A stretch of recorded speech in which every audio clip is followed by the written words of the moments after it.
Sweet dreams are made of these. Who am I to disagree? I travel the world and the seven seas. Everybody's looking for something.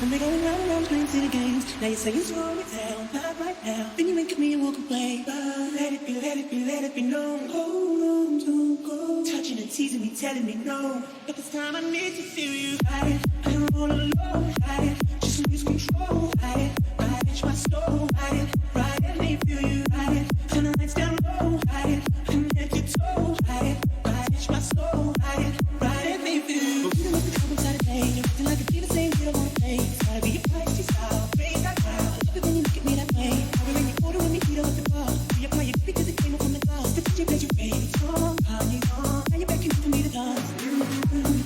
Put it go. You close your eyes, close. And we gotta go. Take me for a ride. I don't wanna love, ride it. Just lose control, ride it. Touch my soul, ride it. Baby, let me feel you. Turn the lights down low, ride it. Connect your toe, ride it. Touch my soul, ride it. Let me feel you. Turn the lights down low, ride it. Connect your toe, ride it. Touch my soul, ride it. Let me feel you.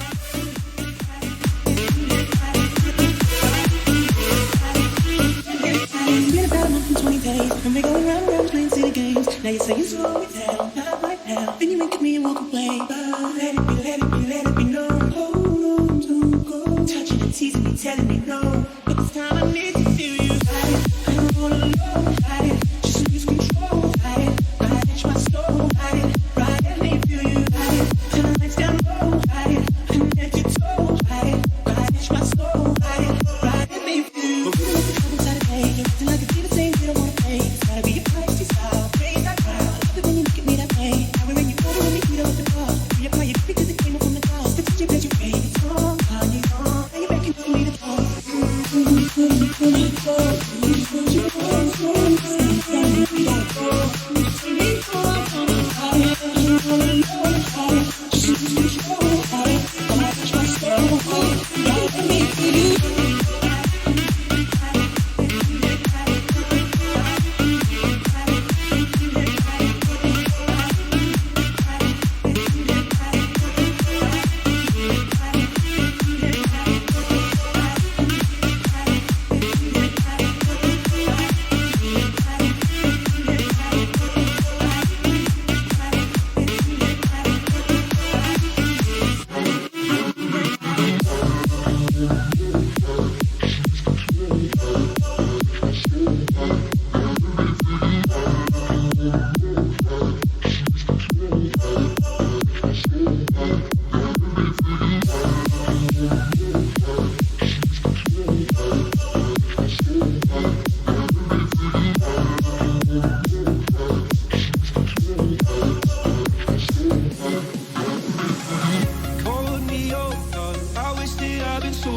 Still here we are, back in Hanover 99. Just like old times all over.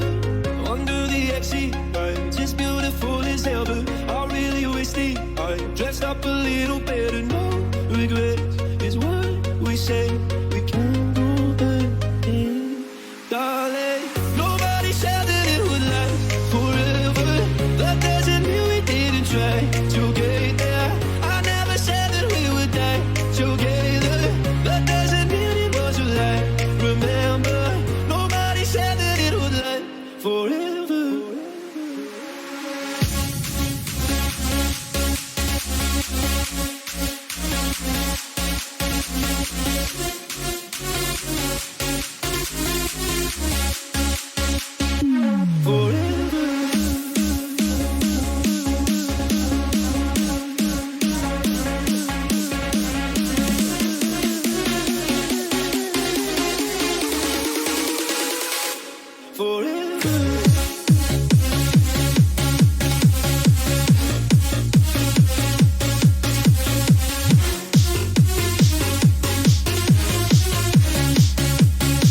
crescendo. He came into her apartment, he left the bloodstains on the carpet. She went underneath the table, he could see she was unable. So she ran into the bedroom, she was struck down, it was her doing. You okay? So you okay? Are you okay? You okay? So you okay? Are you okay? You okay? So you okay? Are you okay? You okay? So you okay?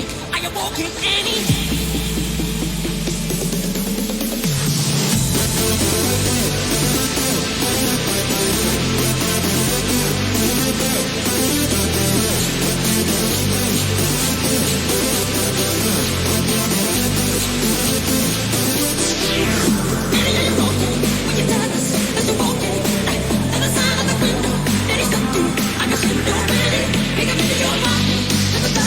I'm a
Jamie will probably tell you.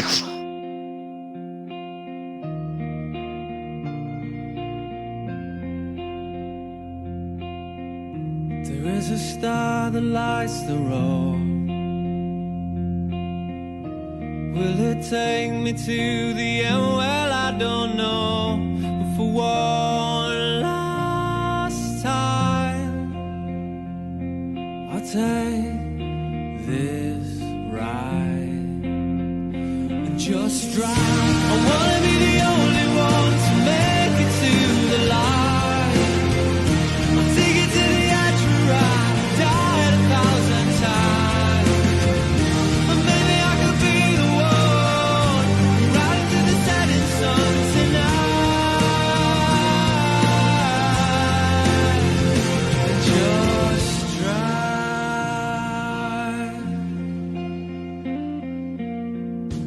Breathing out or breathing in.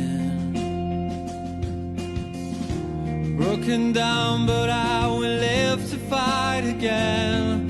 For one last time, I take this ride and just drive. I wanna be the only one to make it to the light.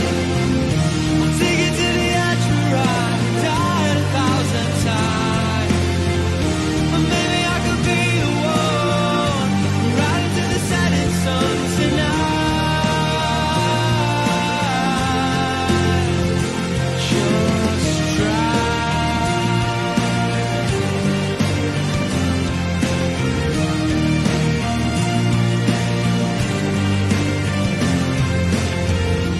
There is a star that lights the road. Will it take me to the end? Well, I don't know. I wanna be the only one to make it to the light. I'll take it to the edge where I died 1,000 times.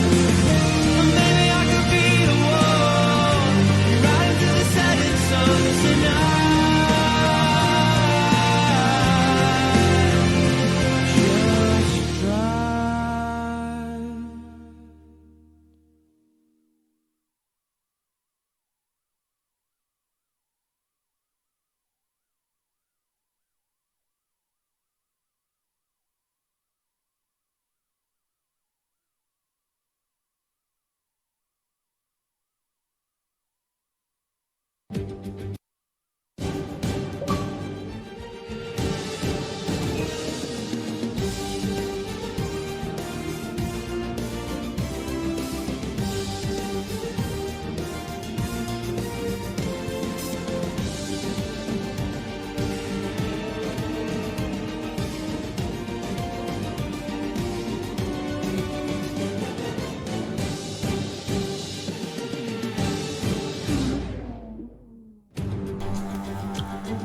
As I stand here before you today, I am at the Circuit of the Americas circuit, representing the Supreme Formula Racing League.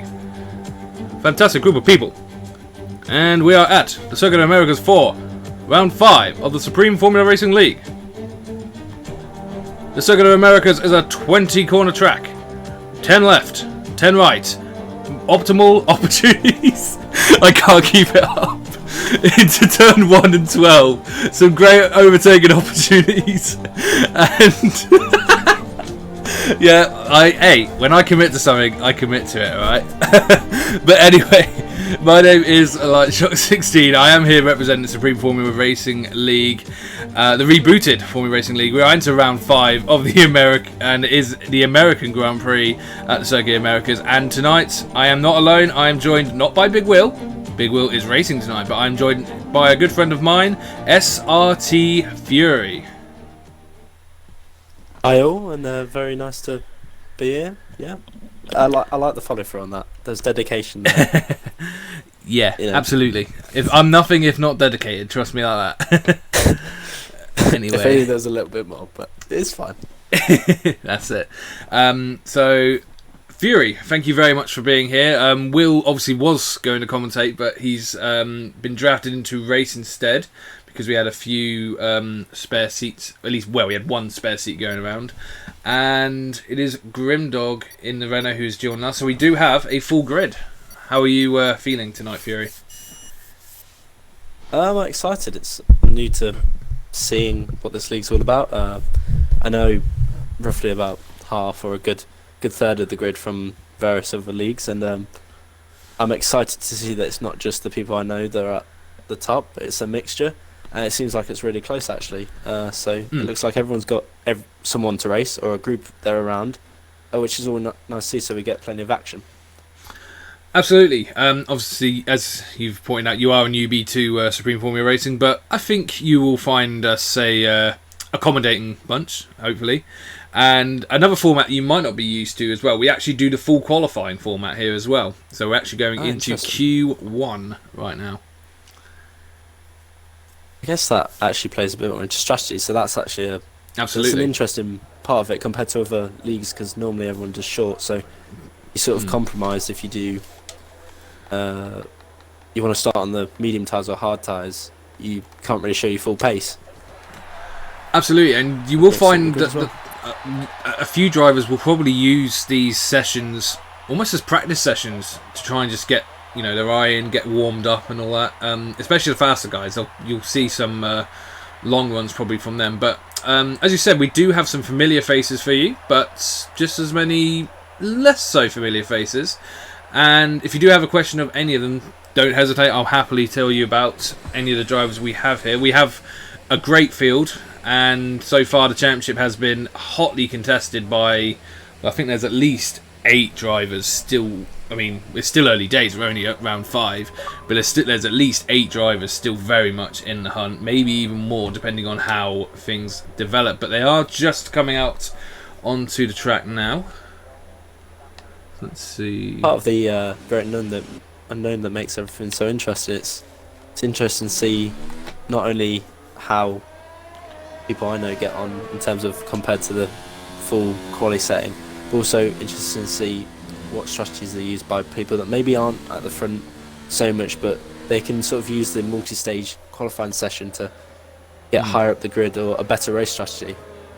Yeah, I think I have seen you do get a few surprises, especially as I think we could very well see a few surprises here because of how easy it is to invalidate a lap on USA. I could see a few mistakes being made. But yeah, so Q1 obviously it is the bottom 5 drivers that will be eliminated.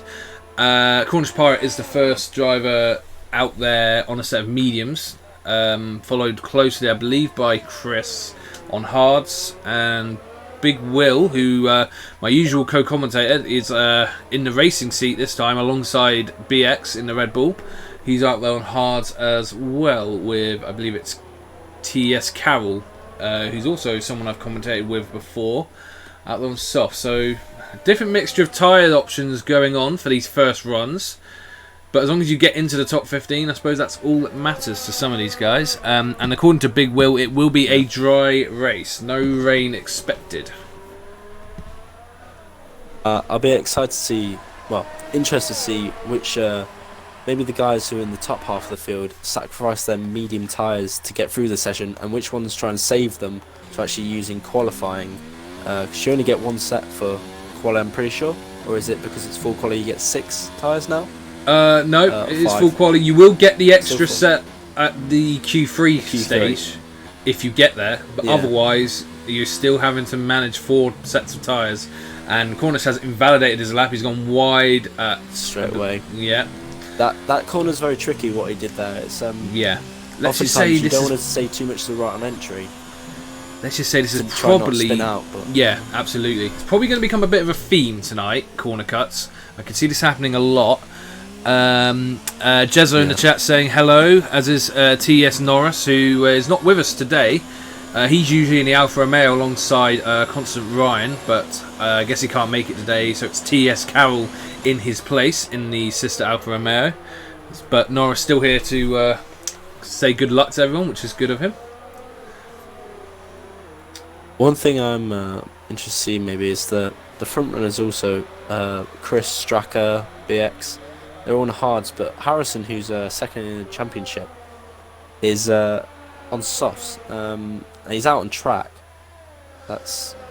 It could be Maybe he's saving one of two things. tyres, Either he's gone for a softer selection of tyre compounds, or maybe he's just practicing anyway. But as we get our first lap time on the board, it's a 34.5 by Sinful Chris on the hards, with a 35.8 by Big Will on the same tyre, and then as a McLaren coming round of Sebastian 20. I don't know if it's 247 or I've told it maybe 24/7, as in 24/7 non-stop. But he sets 33.6, and is then very bit by Rashi. These two were very close in the second division before the merge happened. Can you have a look at what? Constant Ryan. I've just seen he's on wet tyres. I'm not seeing that, am I? Well, he's not actually out on track for me. But No. he's just selecting them, so I'm assuming it's just he's going through them for the shits and giggles. Possibly. We have another fastest lap of 32.1. Harrison. Yeah, I was on board with that lap from Harrison, and there was parts of it where he was definitely pushing enough because he was being overtaken high. Also, the fact that on certain exits of certain slower corners, he was getting a bit of wheel spin. So I guess he's finding limits early and then hoping to use that, gaining that knowledge later on in the session when there is a bit more grip of what he can push a bit more. Possibly. We do have a couple of debuting races tonight. One of them you're very familiar with, Beastie NUFC. He has been a commentator a couple times alongside with me and has been watching keenly. And I guess he's decided to take the plunge and become a racer. He's in the Haas alongside Matt 45, who is one of the championship contenders of the current season. Yeah. So, and I think, unless I'm mistaken, I think this is T.S. Carroll's debut as well. Obviously, as I said, replacing Norris. So I think they're the only two debutants. So everyone else has at least done one race before. But again, if I am wrong, do not hesitate to correct me in the chat. Yeah. Some are putting This is correct. A lap time to go ahead of his teammate. It's an interesting combo that, considering what I know of both drivers. Sambo and Chris. The other race. Yeah. It is. But it's not a bad time. He's definitely got enough opportunity. He's probably finding his eye a bit more in this run. Most of the drivers actually will be, especially if they're on softs. Yeah. Less about finding their limit time and more just exploring the track a bit more. Yeah, and as I said at the start, you just need to get into the top 15 to progress. You don't have to push too hard, and you don't have to worry about strategies either. It's not until Q2 that you have to worry about what tyres you're on. You can do it pretty much in anything you want if you feel you can get that far. Will is not making his debut, childish. He was racing in Division 2 before the split happened, so this is definitely not his SFR debut, even if it is his first race of the rebooted season. And Constant Ryan was just messing with us when he was going on wets and inters. He was having a look at the stream and seeing what it was doing, I'm guessing. Just trying to mess with us. What a joker. I know. What's that? BX coming across the line. He goes 10th and last with his hard time, but 36.1. he's got plenty of airs left. So I don't think his push lap may have just been an extra lap to warm up the hards, because they do take a bit longer.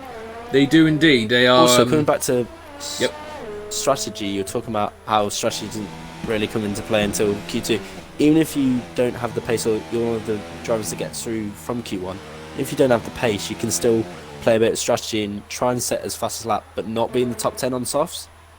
And Absolutely. So you still get 11th and get the best of the rest of 3 Meanwhile, time 32.0 for Leclerc. So he's gone fastest of all in the Williams. Leclerc is the reigning SFR champion. He won Season 1 when it was one division back then as well. So yeah, they do say to win it, you have to own it. So it's nice. Having commentated a few of those races, I can tell you Leclerc very much did earn it. He was in a very tight battle with Matt 45 for the title.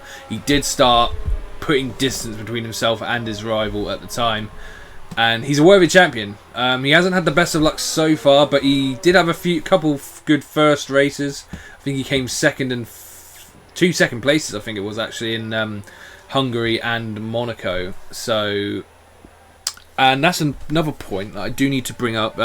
We do have a system at Supreme Formula Racing where we have grid drops. Not massive grid drops given, but for the penalties that are given out for misdemeanors and whatnot.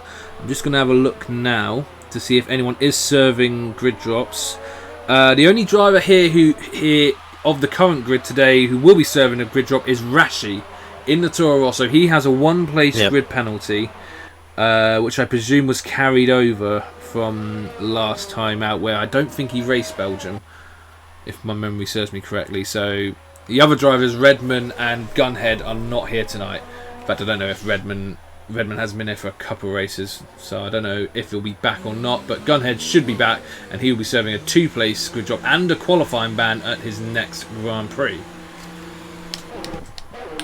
Currently on board with Dom, and he's gone out on the mediums. Hasn't set time yet, but I think that might show a bit of confidence from him. He's not looking to use them maybe in Q2, but yeah, maybe he feels he does have the pace to start, or just wants to get some extra running on them. Dom's very much been labelled as the Mr. Consistency of Supreme Formula Racing. He's not necessarily the quickest driver around, but you can almost guarantee that he's almost certain to finish a Grand Prix. So if it becomes a race of attrition, Dom very much has a chance of points.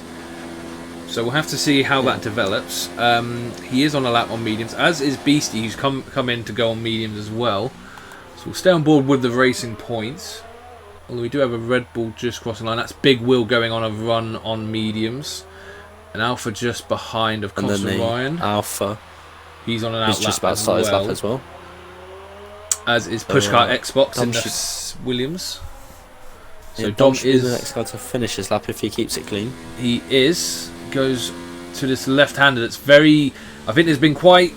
I wouldn't say it's been completely strict in the chat, but it's very much been said you have to make sure you respect the track limits at that corner. Because it is, according to some, it's quite easy to cut it. 36.0 for Dom on the mediums. It's very easy to cut that corner, the long... the quick left-hander, the penultimate corner. It's very easy to cut and gain an advantage. It has been made clear, do not do that. Well, I find it interesting. We've got some of the top guys like Chris, Matt, Bigwell, Cornish Pirate, BXTN, all at the bottom because they've done laps on the slower tyre, and they have got time to do at least a lap now and then go back and get fresh set of boots. But it's just that thing of being at the bottom and needing to do the lap. I'd be much more comfortable being someone like Stracker. So he's done the lap on the slower tyre. He's comfortably near the top, so it's not as much pressure on his next few laps. Because all it takes is one corner cut and you're gone. Yep, 32.7, just set by Matt45, puts him up to 4th place. Probably should be enough to see him safely through, but we'll see how the times evolve. About to cross the line. Yep. On the medium. The man who's usually next to me in the commentary box, Big Will, out there on track. And what does he do? 34.7. Only moves him up 1 place, but it is half a second faster than Beastie's medium time. Constant Ryan has set at that time, 32.3. So it's looking very, very competitive up top. 32.0 down to a 32.3. Covers the top 4. Struggling to set a lap time, I'm pretty sure. Or a valid lap time. Pushkar Xbox, yeah, he can be a bit wild at times. There's definite pace in that Williams if he can harness it, though. Pushkar's a quick driver, but sometimes does struggle with... could be corner cutting as well. Obviously, as we said, this is a notoriously difficult track for corner cutting, so it could be something to do with that. Meanwhile, so we've only had 3 drivers yet to set a lap time, which are Jezza in the Renault, Grimdog in the Renault, and Pushkar in the Williams. Jezza, last time out, Jezza made his debut on the wheel. He was formerly a pad user, and I think he'd be happy to admit he was a little bit all over the place on the pad, but his debut race on the wheel, he looked steady and composed and took it home to a very solid, I think it was 6th or 5th place finish in the points. Yeah. So we'll see. I think he'll probably be the second half of the season where you start to see his actual pace on the wheel come through. It'll take him a few, even if he's got good pace on it straight away, it'll take him a few races just to find the little things that actually benefit you from being on the wheel. Yeah, I get that. Meanwhile, BXTN90, the winner of the Austrian Grand Prix, round 3, just coming around the final corner. You should have seen the Austrian Grand Prix. It was an absolute madhouse, that one. And BXTN90 does not set a lap time. He invalidated it. As for Jezza, 33. This next one. Yeah, 33.2. Yeah, so that is going to put BX under a bit of pressure now. Because there's only 4 minutes to go. And currently in the drop zone, we have Beastie NUFC, TES Dom, BXTN90, Pushkart Xbox, and Grimdog. And I think it would definitely be a major surprise if BX were to fall at this stage. There's no two ways about it, because he is, well, he's a race winner, and at the very least, Q2 is probably the minimum for him, at least in terms of targets. And I'm sure he'd probably expecting more. As Sebastian 247 or 24/7 in the McLaren 33.0, not a bad time considering he was a front runner in the F2 division before the merge. So that's some solid pace with Roland on a 33.4 as well. Roland's been a bit of a star so far in the rebooted season. He didn't have a good race last time out in Belgium, but every other race he's scored solid points in that Mercedes. He's currently sitting, I believe, in 8th or 9th position in the championship, and it's only the really quick guys that are ahead of him. So we'll see if he can regain his mojo today. We've got some retirements, so Constant Ryan and Matt 45 clearly think they're going to be safe, and I wouldn't want to bet against that, to be honest. I think they are fairly safe at times. Yeah, I guess looking at the gap from the guys below them, but we'll see what's... Oh, BX has run wide on exit. And he still gets into 6th place, so it didn't cost him that much. Too much time. We'll see after some of the big guys that are at the bottom. It looks like they will have to go onto the soft tyres. Something I'm finding interesting here, Grimdog, he hasn't set a lap time. He is out there, but he's on the hard compound tyres, so I don't know what Grimdog's plan is here. And Softs for me. Is it? Fitted softs, it says. Yeah. What Grimdog? Saying hards for me. It says for me. Well, I guess we'll find out. We'll find out in a second. He's also got Pushkart Xbox. They're both on lap times, and no disrespect to Grimdog, I think Pushkart's probably the faster driver and might be wanting to get a bit of a hurry up here, so we'll have to see how that one develops. Wise, everyone's on softs now. Yeah, that's very strange. On my screen it's saying Grimdog's on hards. That's more likely than hards. Yeah, that does sound more likely, but I promise you I'm not making it up. Roland the underdog, hashtag no pressure. Take Grimdog down the this back straight. We're actually going to get a bit of racing in the qualifying session, are we?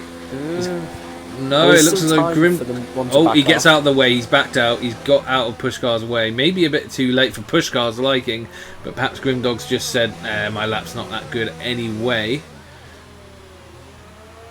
Rashi retires, so he thinks he's safe, and well, we do have a lot of laps still to come though. It's Dom that's going to be the first one to set a lap time as he comes around the final corner on the sauce. What can Dom do? Oh, it's only good for 16th place, and that's pretty much probably Dom out of Q1. Jezza gets 5th. 32.5 on an old. That's on a set that's on 3 laps as well. Pushkar with that slipstream. Only 11th. I would have expected a bit more. You got to remember he was in Grimdog's. He was. Yeah. I wouldn't say blocked, but he was, because Grimdog was on a lap himself. But I'd say it's more he's just got the dirty end. The slipstream's probably only just counted that instead of giving him a benefit. So now Straka has found himself from 14th, and he has to get this lap in. Yep. Same said with Beastie, who's not improved on his time. I think we're in invalidation there. And Sinful Chris. In fact, a lot of big names need this lap to be valid and quick enough. Now they Chris probably is currently do have the pace, but Chris is currently in the drop zone. It's more about just getting a clean lap in. Now he hasn't invalidated it yet. I don't want to be a commentator's curse, because I always get a bit suspicious that I end up doing that. But then we've got a purple second sector for Sinful Chris in the Ferrari. So we'll see what he does as he's coming to this very tricky second gear corner. Takes it pretty solidly. Oh, maybe not second gear, he's taking it in third. What do I know? Anyway, Big Will's improved. That's a good improvement by Big Will, 32.9. That's a very good lap by Big Will. I'm pretty sure he spent a lot of time on mediums his previous time, so I would expect that sort of jump. And it's a 32-0 from Chris, just pipping ahead of Leclerc. Striker coming around the final corner. And Stracker 32-2, so he improves into the safety zone as well. The times are getting much, much closer. Dom pits, so he's definitely out. Sambo's definitely out of Q1 as well. As Dogs is had a poor lap. Yeah, and I think He's Beastie. going to start last. It's all down to whether Beastie has enough in the tank, and I don't know. He's backed out, so I think we have the 5 drivers who are eliminated at this stage. It is TES Carroll, TES Sambo, TES Dom, Beastie NUFC, and F1 Grimdog, who I'm still it still says he was on the hards, but he's in the pits now, so I'm not sure about that one. But Pushkar, despite this, I tell you what, Pushkar really was held up by Grimdog because he's only just scraped through. Yeah. So, well, yeah. It's lucky Carroll retired, and I'm pretty sure Carroll put that lap time in earlier. So it just goes to show you, even if you think you might be safe, you sort of need to be in the session for the whole amount of time just to be sure. Because I'm pretty sure Carroll would have been able to beat Pushkar's lap, even though Pushkar was held up. Carroll is known as Captain Carroll in his Twitch name. So the captain is still pleased with 16th on his debut. So he's happy with his performance. Maybe he did try to get a lap in. Did you try and get a final lap in, Carroll? Do let us know in the chat what happened, if anything did happen. Everyone's just ended. So that is the end of qualifying 1. It is Sinful Chris leading the way, but only just ahead of Leclerc, with Harrison a very close third as well. In fact, there's a second covering first to 12th. So the times are looking very, very close. And just over a 10th covering the top 4. So it looks like when we do eventually get to Q3, after we've done the important job with Q2, it looks like it could be at least half the top 10, if not more, all going for the same pole. It's going to be... I think this is going to evolve into a very nice little qualifying session. It'll be interesting to see what kind of strategies people think to try to get him through into Q2 as well. Will anyone try the medium tyres, or do they not think that's the right strategy? We'll have to find out. Seeing some of the guys, I think Chris Struck and BX didn't use the medium tyre in that at all in Q1. They stuck on the hards and then eventually had to go to the soft. So I think they've all got at least a fresh set in mind. And then there might be some people that used mediums, think they could get through, but didn't have enough and had to go to softs, that now are forced almost into going to the softs. Very true.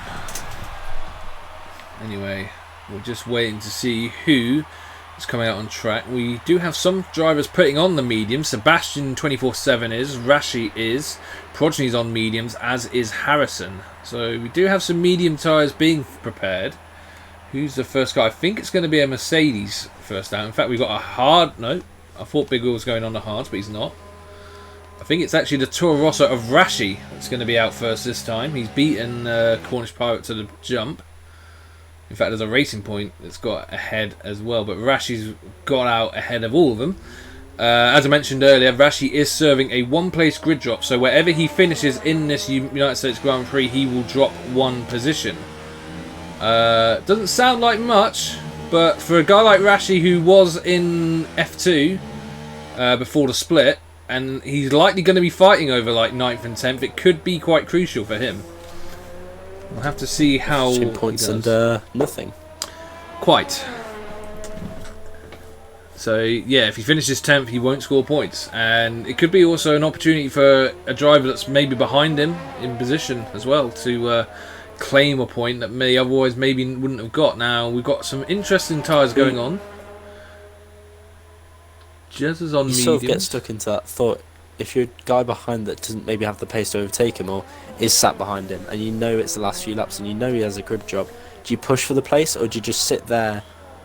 Like, it's all well and fine sitting there if it's just you behind him, but if you've got a second guy behind you, you're then forced to push to try and get the points or not. It's those are different strategies and, well, storylines for each driver in this race that are yet to unfold.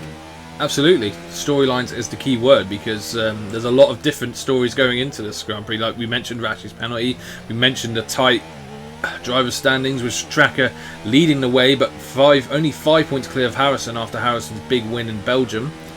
And so I'm just having a look at the messages. It's Captain Carroll saying he put 3 laps on one. One was invalidated at the start. Second lap was pretty poor. Got sent for my last one. When I came back in, there was no time to go back out. So it was a time issue for Captain Carroll. He didn't have time to set another lap time. And Rush is invalidated. That was very quick. So it's Cornish. No, it's the first, and he's on Nope, soft, he's and he's invalidated invalidated as well. So now it's down to Sebastian to not invalidate a lap. Please don't invalidate. Yes. Sebastian, please do not. Oh, He's invalidated. Oh no, this is right, well, now what we about apologise. Harrison? Harrison, I believe. I believe He's in taking you. nice and gentle, not slow, because he's Definitely not had going the slow. fastest first sector. Although Jez is behind him on soft, so I'd expect Jezza to go quicker, potentially. I thought Jezza, on my screen, he says he's on mediums. Are you? Well, What's going on we have there? an issue then. We have an issue. we have a problem. Houston, we have a problem. That's we have strange. a very big problem. Anyway, well, we'll see what the times are, but There he is on Very mediums, never mind. see. Lead commentator. Alright, well, the Grimdog one definitely wasn't my fault, so don't start with me now. I'm not starting with Anyway, you. Harrison. Leclerc says Harrison Jez is put on in a very, mediums. strong upset. Well, he can back off for a start, Mr. Champion from first season. We do have a bunch of different tyre strategies going on. Some on mediums, some on softs. There's a couple even still out there on hards. And Rashi's crashed. Where's that? Is that in the pit He's lane? on the main straight. On the main straight? He's crashed on the outside. Oh, I think I know exactly what he's done because I think I've done it before myself. I think he's got on the curb, gone on the power, And then it's spat spun him. into the. Yeah. And he's Yeah. left the session, so that's. Oh no. I hope he. Starting in the 15th at best, and then with a grid drop, and he's having to start in that melee. He might think it's worth avoiding for another day, where he's slightly higher up. But Oh, apparently Yeah. Carroll's saying Rashi crashed on purpose, so let's hope that's not the case. oh no, not this Why, drama. why would you crash on purpose in qualifying? It's not going to do anything. Seems a bit weird.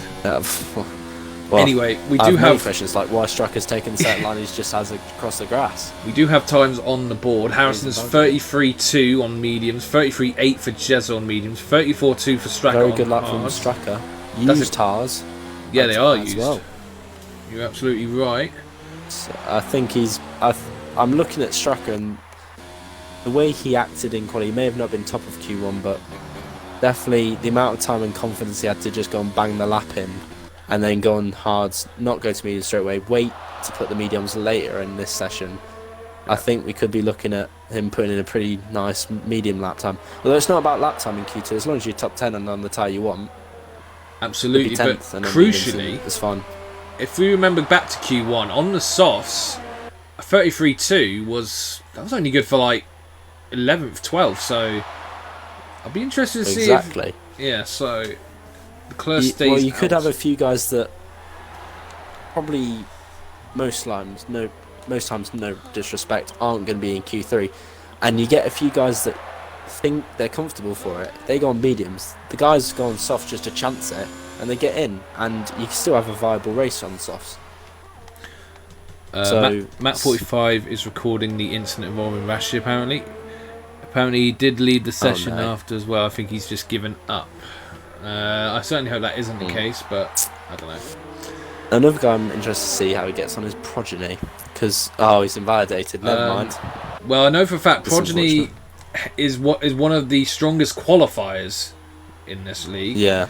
He's absolutely blistering Well- when it comes to one lap pace. I think he's got at least 2 or 3 poles from this rebooted season alone, if my memory serves. I think he was on pole in Monaco. He's on pole in Austria. I think he might have. Leclerc's got a nice little slipstream from Jezza down the back straight. I did say And to him he's in on one of the after race interviews. I said to him, "Is there a fear that you maybe start labelled as a bit of a Jarno Trulli of the league, a strong qualifier but maybe not the best racer?" Progeny had a good answer. He said he's still learning the game. This is his first F1 game, and he's still getting grips to it. And the strategy will come in time. That's all well and good, but I would have been more impressive if he somehow got a positive way of being called Jarno Trulli out of it.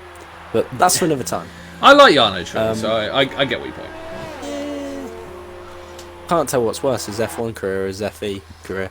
Anyway, yeah, Progeny, from what I've seen, is seeing him in other leagues, racing against him, he's got all the areas of racing. His actual wheel-to-wheel racing, his quali, his race trim are good. I just find that the only thing he's missing is having that at every track he goes to. Like, the tracks he's strong at, he's really strong.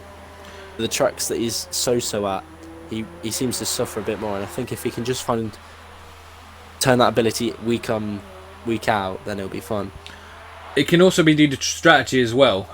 His strategy's not always terrible, but the crucial one I'm pointing out is the Austria Grand Prix, where we had rain affect the race. It sort of started and then went away again. And Progeny, he had been in the fight for the lead before the rain came, but by the time the rain had ended, he hadn't quite got the timing of it right. And that is something that just comes with, you know, learning when the best time to pit is. So, because each track is different for that. But Progeny very much got it wrong. He's not the only one who got it wrong. Chris got it very wrong as well. So it's not just Progeny on that front. But strategy is very much just as crucial as outright speed when it comes to league racing. And it's something Progeny will pick up. I'm seeing a lot of people invalidate. As am I. Yeah. So it's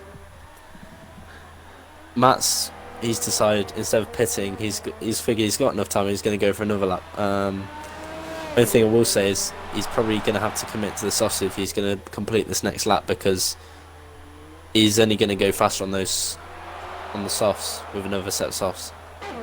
He's cancelled out the mediums, but you know, high grid position sometimes better than starting on the better tyre. Especially, you never know, especially with the tight turn one and then the twisty first sector. It's quite a short run to turn one, but it is an uphill run, and it can be a bit dive bomb city when it comes to that first corner. So yeah, also, it's hard to say. Few laps, that extra grip from the softs will probably be better for you than the mediums. More long term, like after lap 4 or 5, the mediums start to be the better tyre, but the first few laps, the softs can definitely gain you a few places. Yeah, absolutely right. For me, it did say set of fastest first sector, so maybe he's done the right thing by staying out again. A funny little comment from Childish saying Matt 45 doesn't have the number 45 on his racing car, and it upsets him. No, he doesn't. He has a number 41. You can't all be perfect in life. And, he has a number 41 on his car. I hope he learns from his lesson. Yes. Captain Carroll saying Trulli had a decent career, especially. Yeah, he was actually quite solid at Toyota. He wasn't a bad driver there at all. You're not one of those, are you? That's the good old captain's opinion. He's more than welcome to it. I do agree. Oh, 32.8. Matt's gone for top. He set a faster lap than that in Q1 though. He did a 32.7 in Q1. Yeah, well, you have to remember that set of softs has got 2 laps on it. So if he comes back in and goes on another set of softs. 33.7 for Pushkar on the mediums. So we are starting to get the times coming in again. Stracker's out on mediums. Yeah. Chris, I think, has just decided to wait and not do a first lap at all, or he might have invalidated a hard lap. But he's another one I'm expecting to be able to get through to Q3 on the mediums. Yeah, honestly, I feel like there's definitely going to be at least one shock, because I'm almost certain someone is going to get this wrong, not get the corner cut. Yeah. Get the corner cut, I mean. Or just timing wise. They go out, they think they've got enough time, come back in. Absolutely right. So BX is just going to cross a line. Pushkar, I think, is going to be coming into the pits, or is that Leclerc? Yeah, it's not Leclerc. He is. Simple Chris, fastest it is Leclerc. Middle sector. Take it back. Leclerc is just coming towards the penultimate corner, the left-hander. Let's see how he takes this. Nice and tight. Does not cut the corner. Oh no, he's boxing. He's back in. Ooh, this is going to be tight then. So I presume he's going to go onto a set of softs. It's going to be quite tight for Leclerc. He's going to have to be very quick about this. I think Harrison's just waiting. He's waiting in the pits on the set of softs just in case he looks and he's doing it. And Chris has invalidated his lap time. He has. Now that's it crucial. was a 33 dead. Ooh, that would have put him second, ahead of Harrison on the same tyres. And yeah, that is crucial. Constant Ryan starts a lap on the softs. Well, that's Sebastian 24/7 on the softs. 33.1. That's not a bad time. And 33.1 for Big Will as well. As well. Ooh, trading lap times between these two guys who are both very quick F2 drivers. Yeah, Big Will, he had a few laps on his mediums, so he's sort of got to go with softs unless he wants to start on 4-lap-old mediums. Meanwhile, what a lap time by Roland. 32.7 for Roland. He goes fastest of the session. Jezza is coming around the final corner on the softs as well, though. What can Jezza do? 32.6. And so's Cornish Pirate. 32.6 for Cornish as well. Ooh. Time. Very close though. So yeah, Cornish Pirate was the F1 driver and Roland was the F2 driver, but they're very close in terms of pace. I'm looking at it now, and there's a good 6 or 7 guys that I'd expect to be in the top 10. They're at the bottom. And Progeny's in the pits. They're either either going to have to commit to a soft run or try and Progeny do an left this absolute too late? stomp on mediums. Progeny's come out with 1.5. He's got time. Ooh, that's going to be cutting. He's going to be on the bubble though. He's going to have to do a quali lap. He's going to have to really push those tyres hard. Same for Leclerc as well. I think Leclerc's left this too late. Well, Progeny's strategy is now straight landing, which, meh, fine. Yeah, I mean, whatever. You know. Yeah. Matt 45 has. That's Roland getting out 32.5 for Constant Ryan on the in the Alpha. Nice. So that goes fastest for him. Chris is invalidating his waiting to set time. I think he's waiting for space because he's either on, or he might be. Oh no! I think Chris has mistimed this. He's on low fuel and he's not even in the pits. So Chris is not going to get a lap time in. That means that is the big surprise we were talking about. Sinful Chris is out of Q2. He's going to be starting this race from 15th. Leclerc's invalidated his lap time. And he's behind Progeny. Leclerc's not got enough time to get round. I did say I thought Leclerc may have left this too late, and it looks as though we were absolutely right. Stracker's on a medium lap, so if he can get the time in, and he's not invalidated just yet. BXTN's on the bubble as well, and he's just about to come round, but he's not on the lap. So, if Progeny can get his lap in, which he does, just about done, and Stracker does, Leclerc is in the wall. I've just gone on board with Leclerc. He's gone into the wall. Be out. So I think Pushcar will be out unless Stracker invalidates. Yeah. See, he needs to push his final 2 corners, but he doesn't need to overstep the margin. So let's see what Stracker does. As he it's going to be tight on time for him. The final corner for Stracker. Can he go faster? Yes, he can. He put himself 9. So it's now BX who's on the bubble. It's all down to Progeny. Can he get himself into the top 10? Had to go on to softs to get this time in. He has. So he's compromised top 10 anyway. Now, I did think some of these guys have left it too late. Progeny has only just got his lap in. Leclerc didn't make it. Chris got his laps wrong. They're both out, and those are big names to go out of this stage. And it's a 31.6 for Harrison. Contenders. Harrison, good lap time. I think that might be a mistake. Well, it's not a mistake because he's deliberately done it, so he knows what he wants to do. But he was safe in the top 10. He was safe on the mediums, yeah. So clearly he's committing to softs. So maybe he's getting a ton of head. He's looking at the people that are around him, and they're starting soft. If Progeny gets it, I think Progeny's certainly going to do it. In fact, Stracker's going to be the only one in the top 10 who will be starting on those mediums. Stracker's going to be the only one. No, because Progeny is about. Progeny is about to displace Progeny.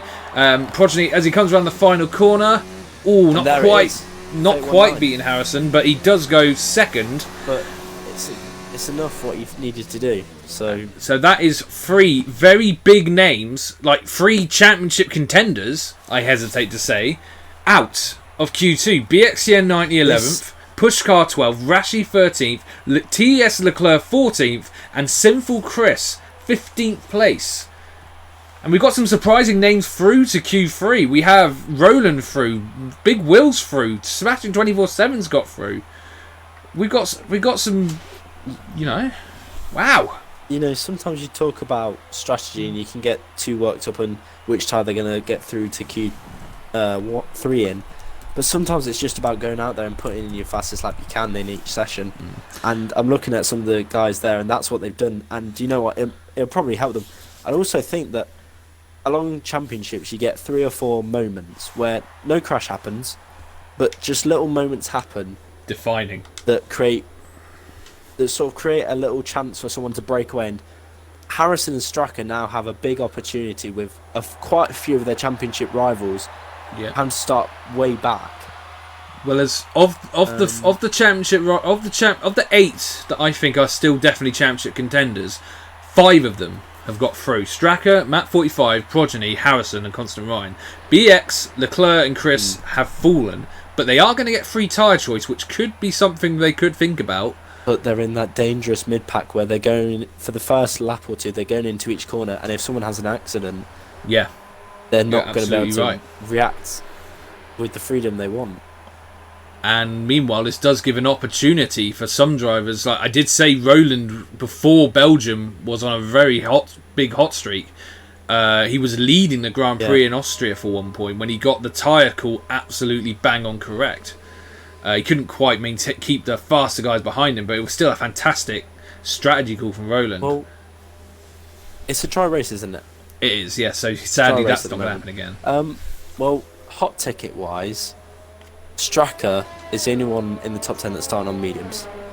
So if he can get a top 4 grid start, even front row, could be a really big game changer for him. Yeah, you're absolutely right. Or at least top 4, he, you know. We'll have to see what he can do. And everyone who else is going to be on mediums, he's got a big gap of soft people behind him that are going to be filling that track space. So absolutely, yes. He's the only one so far that I think's nailed his preferred plan of quali, although only just by the skin of his teeth. That, you know, people like Roland, Big Will get through. So obviously the top 10 get a extra set of soft tyres, so they get to go for a nice little qualifying run. If they've got a set that they haven't used yet as well, they'll get 2 runs. So we'll have to see who does. Everyone is out there though, except for Big Will. He has elected to stay in the pits. He might only have 1 set left, I'm pretty sure. The set that he's given, because he did use soft just in having a Q1 look. and Q2. I'm just having a look at the viewer chat. Leclerc has said his own teammate ruined his lap for one reason or another. I wonder if that's because did he come in and Leclerc couldn't get sent out in time? I wonder if that's what happened there. Leclerc teammate, isn't it? Yeah, Pushkar. And Chris has also said Pushkar was, and Chris has said that's exactly what has happened according to Leclerc. So Pushkar's come in and held Leclerc up while he comes into the pits. Oh, that's unfortunate. That is very unfortunate. And as for Chris, I think it was corner cutting. I did say someone would fall foul of it. And I looked at that. It's not as annoying for Leclerc, I don't think. It's not, but it's not his mistake. With Chris, I think he's pretty. Chris, on the other hand, he left it to his 1 or 2 runs, and he's not completed either. And he had the pace to be able to not have to push the limit. He had pole position pace, as far as I'm concerned. He was exactly. You know, he was right up there with the guys like Harrison and Progeny and Straka and Constant Ryan. So, and Leclerc as well. I think he had pole position pace as well. Yeah, fastest middle sector. But Straka's right behind. So the 2 guys for me and Progeny, I think, are the 3 standout. I think are pole mainly potential. So he comes around the final corner. So we have our opening gambit coming up now. Harrison, as he crosses the line, it's a 31.6. What can Straka do in retaliation? 32.2. 32.2. I think there might be 1 softs. They could be. And now it's Cornish Pirate's turn. 32.6 for Cornish Pirate. And the next guy coming along is Progeny. Progeny, then Sebastian. Yeah, so the McLarens are together on track. Progeny, bit of oversteer. He's held it well though. Very well held. Yeah. Goes around the final corner. What can Progeny do? 32.1. Considering that was a mistake. Harrison put an impressive lap time. It was a very impressive lap time by Harrison, but we don't know. They could be scrub tyres on Progeny's track, and maybe they did only have 1 set left. We'll have to see what they go on. His lap. So I wouldn't count anyone out until we see the final runs. Roland's done a Constant 32.5. Another guy takes you the very pole much in or the championship top. hunt. Constant Ryan is a race winner, but only a 32.7. That could be a scrub set of tyres as well, though. That to me is the one that's definitely, or looking most like a scrub set in terms of time difference. But I think 32.9 Harrison, for Jezza. he's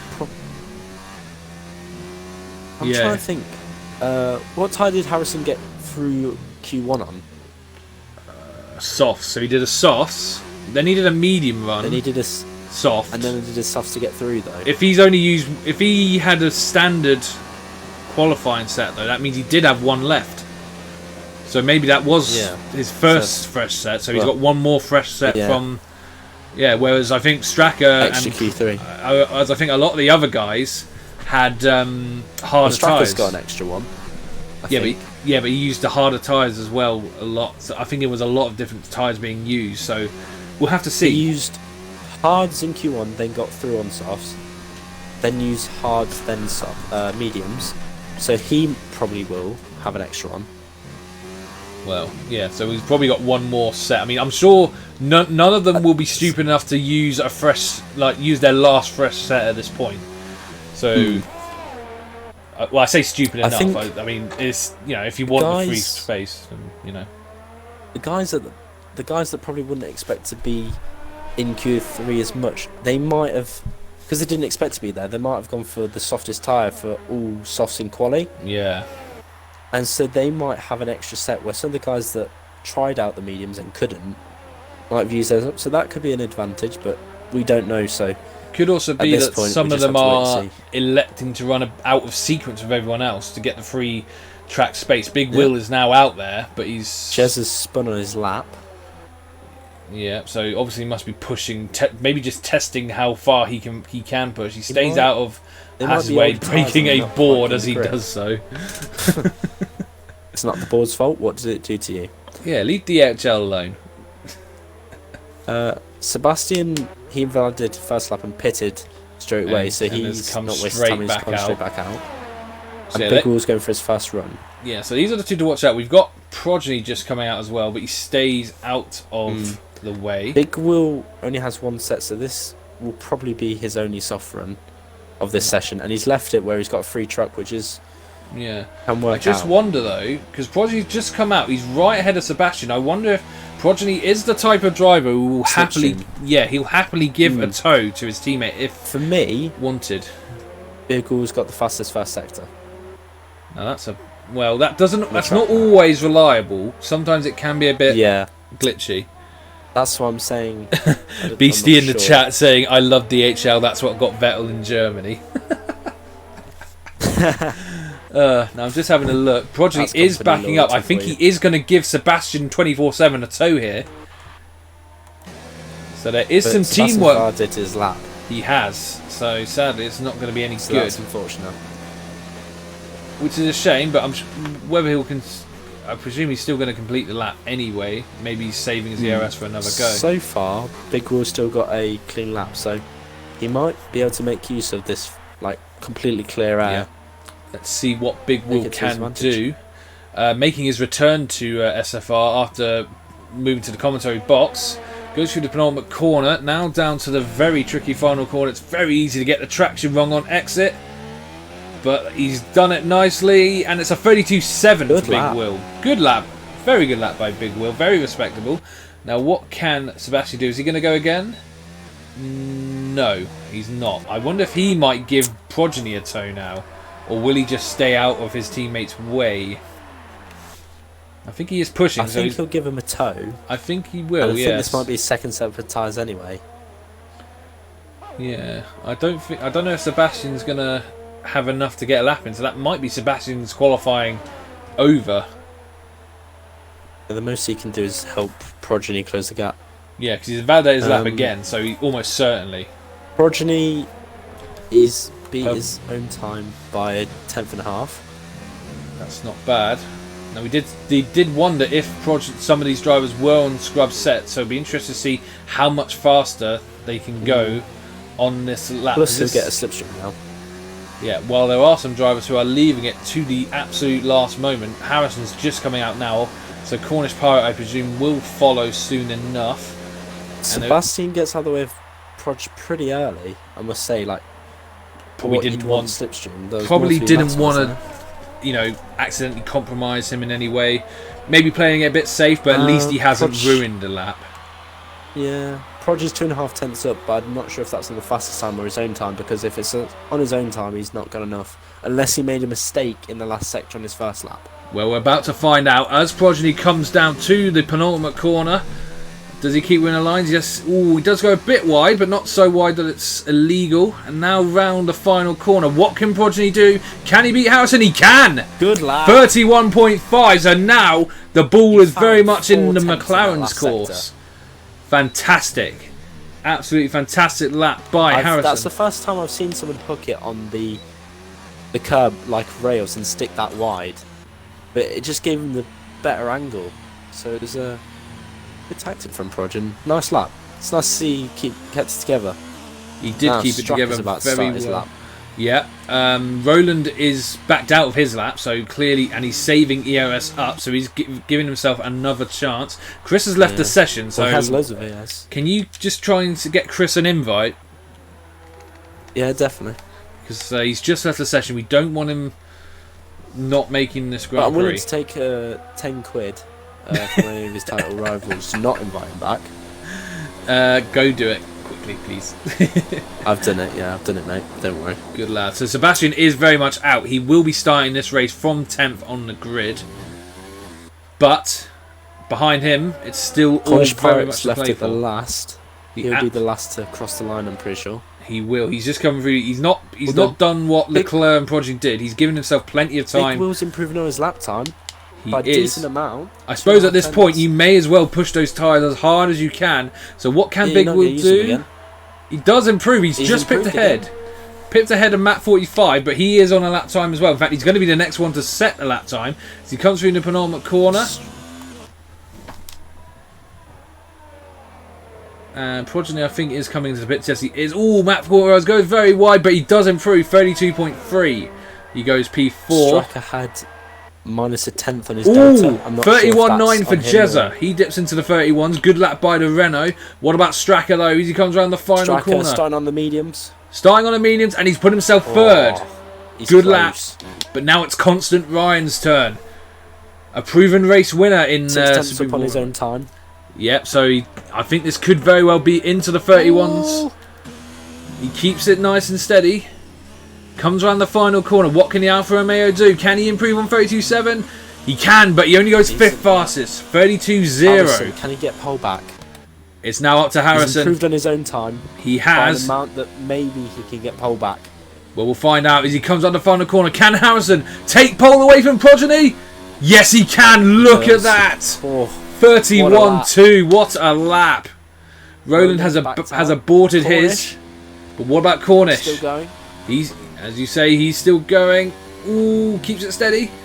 I thought there was some understeer going on there, but he held it. Get it turned in. Ooh, very understeer. But can he improve? He still improves though. 32.1. Good lap time. And I think that's going to be it. Jezza.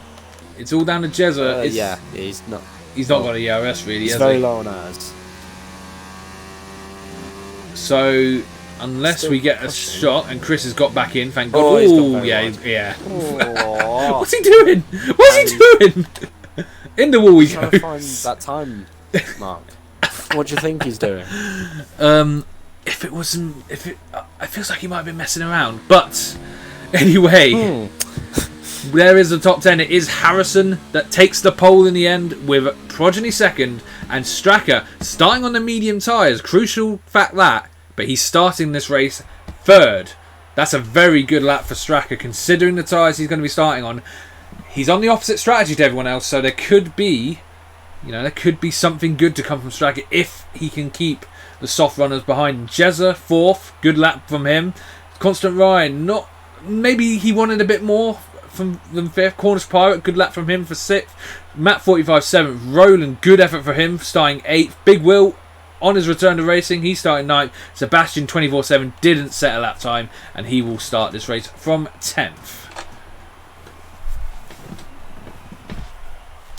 Well, I'm looking at the guys there, and I think most guys maximised their own laps and what the potential they had. I think Constant Ryan could think 8/10 to Harrison, maybe can be closer, but I think one of the names I'm noticing lower down that top 10 is Matt. He's known for being quite good defensively as a driver, even if he quite doesn't have the pace of some of the guys behind him. So I'm looking at him as potentially being a hard step for the faster guys that start in the mid grid to get past. Could be a stumbling block for them. Yep, you are absolutely right. But as we go, as we are about to start, I think in about 3 minutes or so, I will just done a quick run through of the grid one more time. So it is Harrison that has taken the pole position from Progeny by about 0.3 of a second, with Progeny still second though, and Straka on the medium tyres crucially. He's managed to get himself into third. Jezza, a very good effort from him. On his second race on the wheel, he starts 4th place. Constant Ryan is 5th for Alfa Romeo. Cornish Pirate, a good effort in qualifying from him. He starts in P6 with Matt 45. Perhaps disgruntled P7 in the Haas. Roland, he's a very good one to watch. He's on P8 with Big Will making his return to the Supreme Formula Racing division in 9th. Sebastian didn't set a lap time in Q3. He will start in 10th. And then outside of the top 10, BXT and 90 just missed out on getting through on the mediums. He will start 11th with Pushkai Xbox 12th.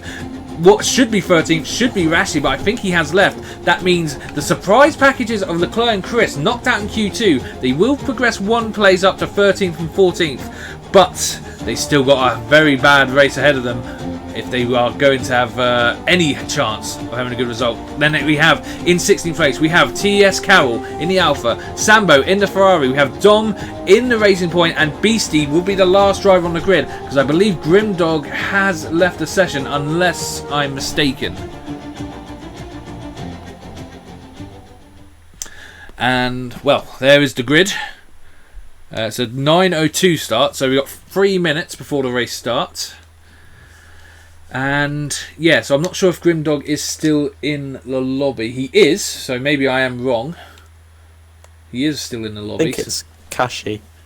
It's Rashi, yeah, that's not in. Yeah. Rashi, yeah, that's the one. Him as Yeah, well. Grimdog saying he is still in. Sorry, Grimdog, it didn't seem to be showing your name, so I wasn't quite sure. So I do apologise for that. So he will be starting, well, what is effectively now 19th because of Rashi's withdrawal from the race. I think that's the nicest way I can say it. So, what are you thinking of this, Fury? We've got a few different elements to factor in here. You know, we've got some fast guys maybe lower down the grid than they should be. We've got a very fast pole position with a very feisty McLaren behind. And then in P3 with that Toro Rosso starting on the mediums, I think this has all the recipes for a very intriguing Grand Prix this evening. Yeah, normally when it gets to this point, I'm excited and nervous for my own race and not really think about anyone else. But now it's just all excitement because the grid we've got a large amount of guys at the front that have very good pace. Straka on the offset strategy. Then you've got some guys that aren't normally that high up. Roland, Matt. Well, from what I know of them, Big Will, Sebastian putting in good laps in the final qualifying. Then you've got the guys in the championship fight that need a good result, but they're against people that maybe don't score as high points normally, so they also need the points. So it's going to be very interesting. Definitely. But I do think Harrison's got the pace to run away with this potentially if Straka's strategy doesn't work out. He does, but it could be all down to the race start as well. If Progeny gets the better start and gets the jump on him, and crucially, if my memory serves, isn't it usually beneficial to start on the even side of the grid, or am I making that up? Because that's the inside. Yeah. That's the inside. Left side. Yeah. For some reason, even though it's not the racing line, the inside line gets a better start generally, and they also have the inside to lunge into the first corner, which has like a very long, wide part of track, which means you've got more space to run wide into. So if Progeny does get a good start off the line, I will expect him to make a lunge for Harrison down the first corner. Straka as well will have to focus on getting a good start, because obviously the mediums don't usually give quite as good a start, but if he can nail it, he should be able to keep the soft runners behind him, at least as many as he can do. When he considers as well, his nearest medium tyre rival is BX in 11th. At least that's what it's saying he's on at the moment. It's saying BX is on mediums. Pushcart's saying at the moment is on softs. Leclerc on mediums. Chris is saying is on softs. Chris on softs. While I find Carroll, that interesting out of the cars.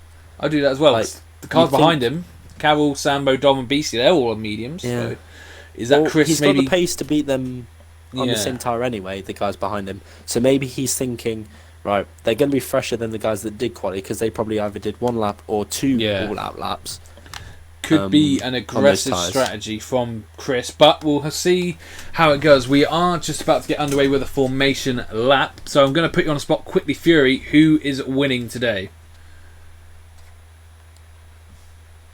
All the answers in my head point to Harrison, but Straka Cannot be discounted. I'd be pretty impressed. It's ballsy to go on the opposite strategy. Normally when you see so many people go for softs into Q2 to get into Q3, you think, well, he's sort of maybe chose the wrong one. But I think this track offers so many different strategies, options. Well, more than just the one stop of one tyre to the a set tyre. It can also depend on the safety car as well. If a safety one thing car we haven't comes spoken about is this track it's fast in the first few sectors, and on worn tyres it's easy to make a mistake. And we know how easily the safety car or VSC comes out. And all it takes is one of those drivers from the bottom 10 to just go extra long on the mediums, maybe 1 lap, even though they feel horrible. VSC comes out, they go in, they've massively gained 4 or 5 places. You're absolutely right. I'd have to say, to answer your original question, Harrison. Fair enough. As for me, I'm going to go out on a limb and say Straka is going to muse those mediums. Podium places, though? Podium places, Progeny definitely be hard to bet, but Constant Ryan's usually been a bit better in races than he is in qualifying, so he's definitely not one to absolutely outright not consider either. I'm just having a look down the field, so Grimdog, who I couldn't see, he's on mediums as well. But yeah, Chris on the softs in 15th place. That screams aggression to me from the Ferrari. So he's definitely going to be. I'd say podium-wise, Harrison, yes. I think Straka. Ooh. Well, I have just had a message from Norris. I've said a message from Norris. Apparently, Chris may not have a choice in the matter because of the disconnection, which could be a. It's forced him to do it. Whether it's the right decision or not, I don't know. But maybe it has forced him. It could be. So we'll have to see how this develops. But they are just coming around the final corner now, Harrison and Progeny, to line up. Obviously, they start a bit further down than the actual finish line. So it's not the longest run up to turn 1. It could be a saving grace that it's such a short run up to turn 1 for Straka. Yeah. Although he's on the outside. Yeah. So it will be Grimdog, the last car on the field, lining up 20th alongside Beastie on the mediums. Now, what kind of camera angle are they going to give us? Can we get something decent? Not by the look of it. Oh, no, that's not a bad one from Jezza for me anyway, but we are about to get underway. We have 1 light, 2 lights, 3 lights, 4 lights, 5 lights. And it is go, go, go at the USA Grand Prix. We're off to a good start, and Harrison has not had a good getaway. Progeny has absolutely left him for dead. And look at Straka, he's going to go down the inside, is he? Inside. And Cornish Pirates had a great start as well. He's up to 4th. Constant Ryan's had a terrible start, as has Jezza. He's not had the best start either. Cornish Pirates had a great start. Jezza, as has Jezza. Jezza's gone. And there's a Haas involved in as well. Beastie. That's Beastie. He's gone as well. So we've had incidents, and we have a safety car already. Already a safety car. We're not even 1 lap into the race. To go hards all the way to the end because they can just about do it. Well, I think Jezza and Beastie probably don't have much choice in the matter. They have to. Beastie's on the medium, so he might be able to. I think actually, no, he's lost front wing. He's got damage. Yeah, open my eyes. I think both of them do. Yeah. So will anyone else take a punt at it though? That's the question, because Progeny got the absolute perfect getaway. Harrison bogged down on the line, as I suspected he might do. Sinful Chris and Carroll incredible start from Carroll. He's in his debut race, as I understand. He didn't have the best of qualifying, but he was happy with 16th, and he's made it all the way up to 11th, which is incredible. That's a fantastic 10th start. now, actually. Sorry. Yeah, not a good start for Constant Ryan. Big Will's lost place as well. He's down to 13th. On Leclerc the tyres made 4. What happened to Leclerc as well? Whereas Chris has gone up to 9th, Leclerc has stayed exactly where. Leclerc just got unlucky with the line he had to take. Maybe that aggressive strategy. I think he was on the inside of his teammate. Yeah. And then had a tighter line on exit, so it was slower. Well, maybe that aggressive tyre choice from Chris, whether it was accidental or not, it seems to have worked for him. Now, is anyone coming into the pits? Yes, Sebastian 24/7. He is coming into the pits. Now, is this for a wing change? Constant Ryan as well. They're both coming into the pits. Now, I'm just going to stay on board with this. Important part. Sambo as well. Lose any positions. No, he didn't. That is a strategy call because it's hard. It'll be easy for him. It is hard for Sebastian. Constant Ryan's going on hards as well, as is Sambo. What about Beastie? It is soft tyres? No, it's another set of mediums for Ben. And it's another set of mediums for Ben. He wants the pace advantage from them, and they'll be fresh. Possibly. I think he might be hoping for another safety car, like later on, lap 20ish. He can then just go onto softs. Yeah, so we'll have to see if the safety car does. He's had a good start. Mr. Consistent. Well, both Mercedes have had a. Remember, they started 6th and 7th, and they're now up to 4th and 6th. Yeah. So great start from Mercedes. Matt 45's got in between them. He was in between them as well, wasn't he? Or just behind them. Carroll's on mediums. He's made up all those positions. He's gone from 16th to 9th. It's been a fantastic start in his debut. A fantastic start for Captain Carroll. Should we just call him the captain? Kept his head together. Yeah, he has. That's part of it. Sometimes that's all you got to do. Now. Yeah, Captain Carroll. And yeah, fantastic stuff from Carroll. A great start for him. Chris, obviously he was on the faster tyre, so he got a good start as well. BX has had a good start as well. He was 11th. Push car, and Biggle started on softs, and I remember seeing Biggle. He was slightly wide on exit, so that's why he lost out. Could be some contact. First lap madness. Rohard lad saying, what did he miss? Yeah, just first lap madness. Well, we've had some pit stops, and BX has made up for his poor quali.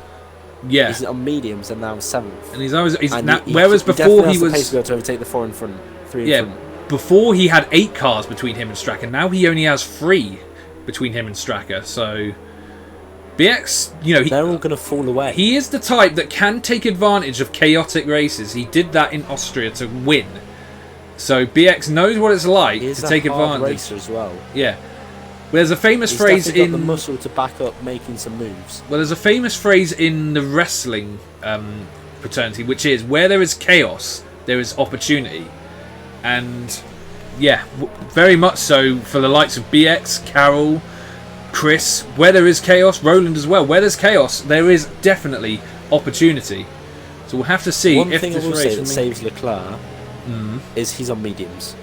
So Chris got his good start and he's on softs, so he's still on a flawed strategy. Possibly. He's made loads of places. Leclerc's still on mediums and he's. But that really does just put into perspective just how impressive Carroll's start was. That he went on mediums as well, and he's up to 16th. I think the thing though is I do think the Williams, they went into turn 1 side by side and one was on a compromise line. I'm assuming it's now Leclerc. I think it shows though. There is another leagues together. You still got such a competitive field that the top 7 finishers, well, the top 7 drivers are all in the title fight, and there's going to be one guy. And they're all quite spread out as well. Fast enough to win. He's not going to get the points to reward his pace. Yeah, and we've got a lot of different strategies. For some reason, Beastie has been passed by Jezza. I'm not sure why. But we've got a lot of strategies going on, because what you say is true, if the hards can go to the end, Sebastian 24/7, Constant Ryan, and Sambo, they could be ones to watch, as the safety car is about to come in. Well, they can go to the end, and they do need a little bit of care in the last 5 laps. But the other thing is, if there's another safety car, those guys are all on hards and not gonna, it's not gonna work out for them. But it does someone else will now depend get on another when the opportunity. safety car is, though. If it's quite late, Exactly. then it could Now, benefit them. We'll have to see. When does Progeny go? And also, does he have the race pace?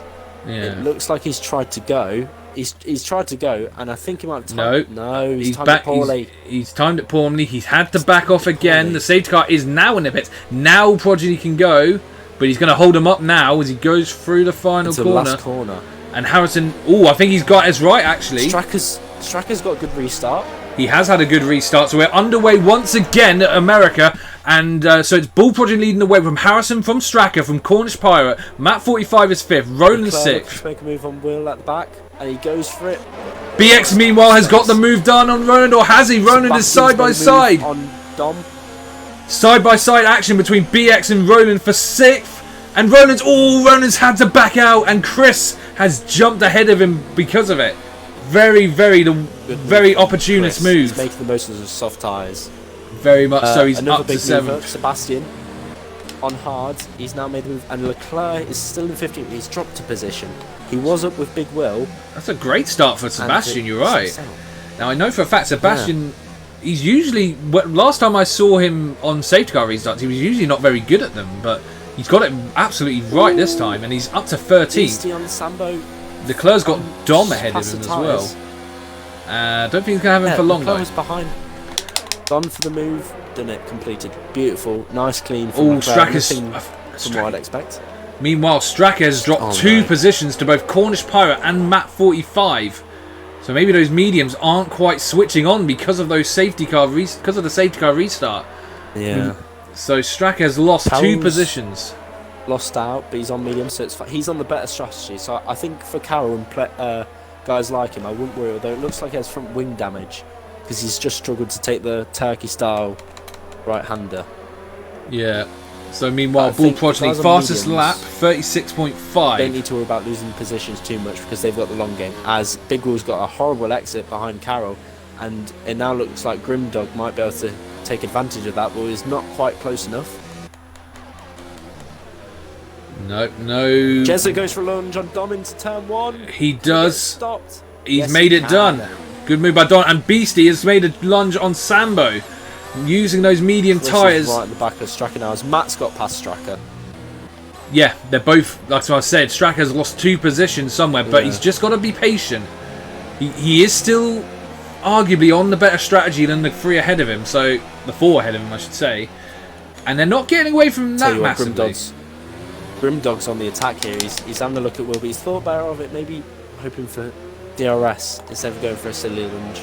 Yeah, Which is so sensible driving, but Big Will's struggling on exit. he is. And As Leclerc, makes way past Sebastian. he's made the jump on Sebastian. He is on the mediums compared to hards. Is Sebastian going to be able to jump back? Meanwhile, ahead, is Grimdog going to have a lunge on Big Will? He is. Ryan goes for a move on Dom into Ooh, the side by side. in Big the Will straight defends his line. inside. He holds the inside. Ryan's got past.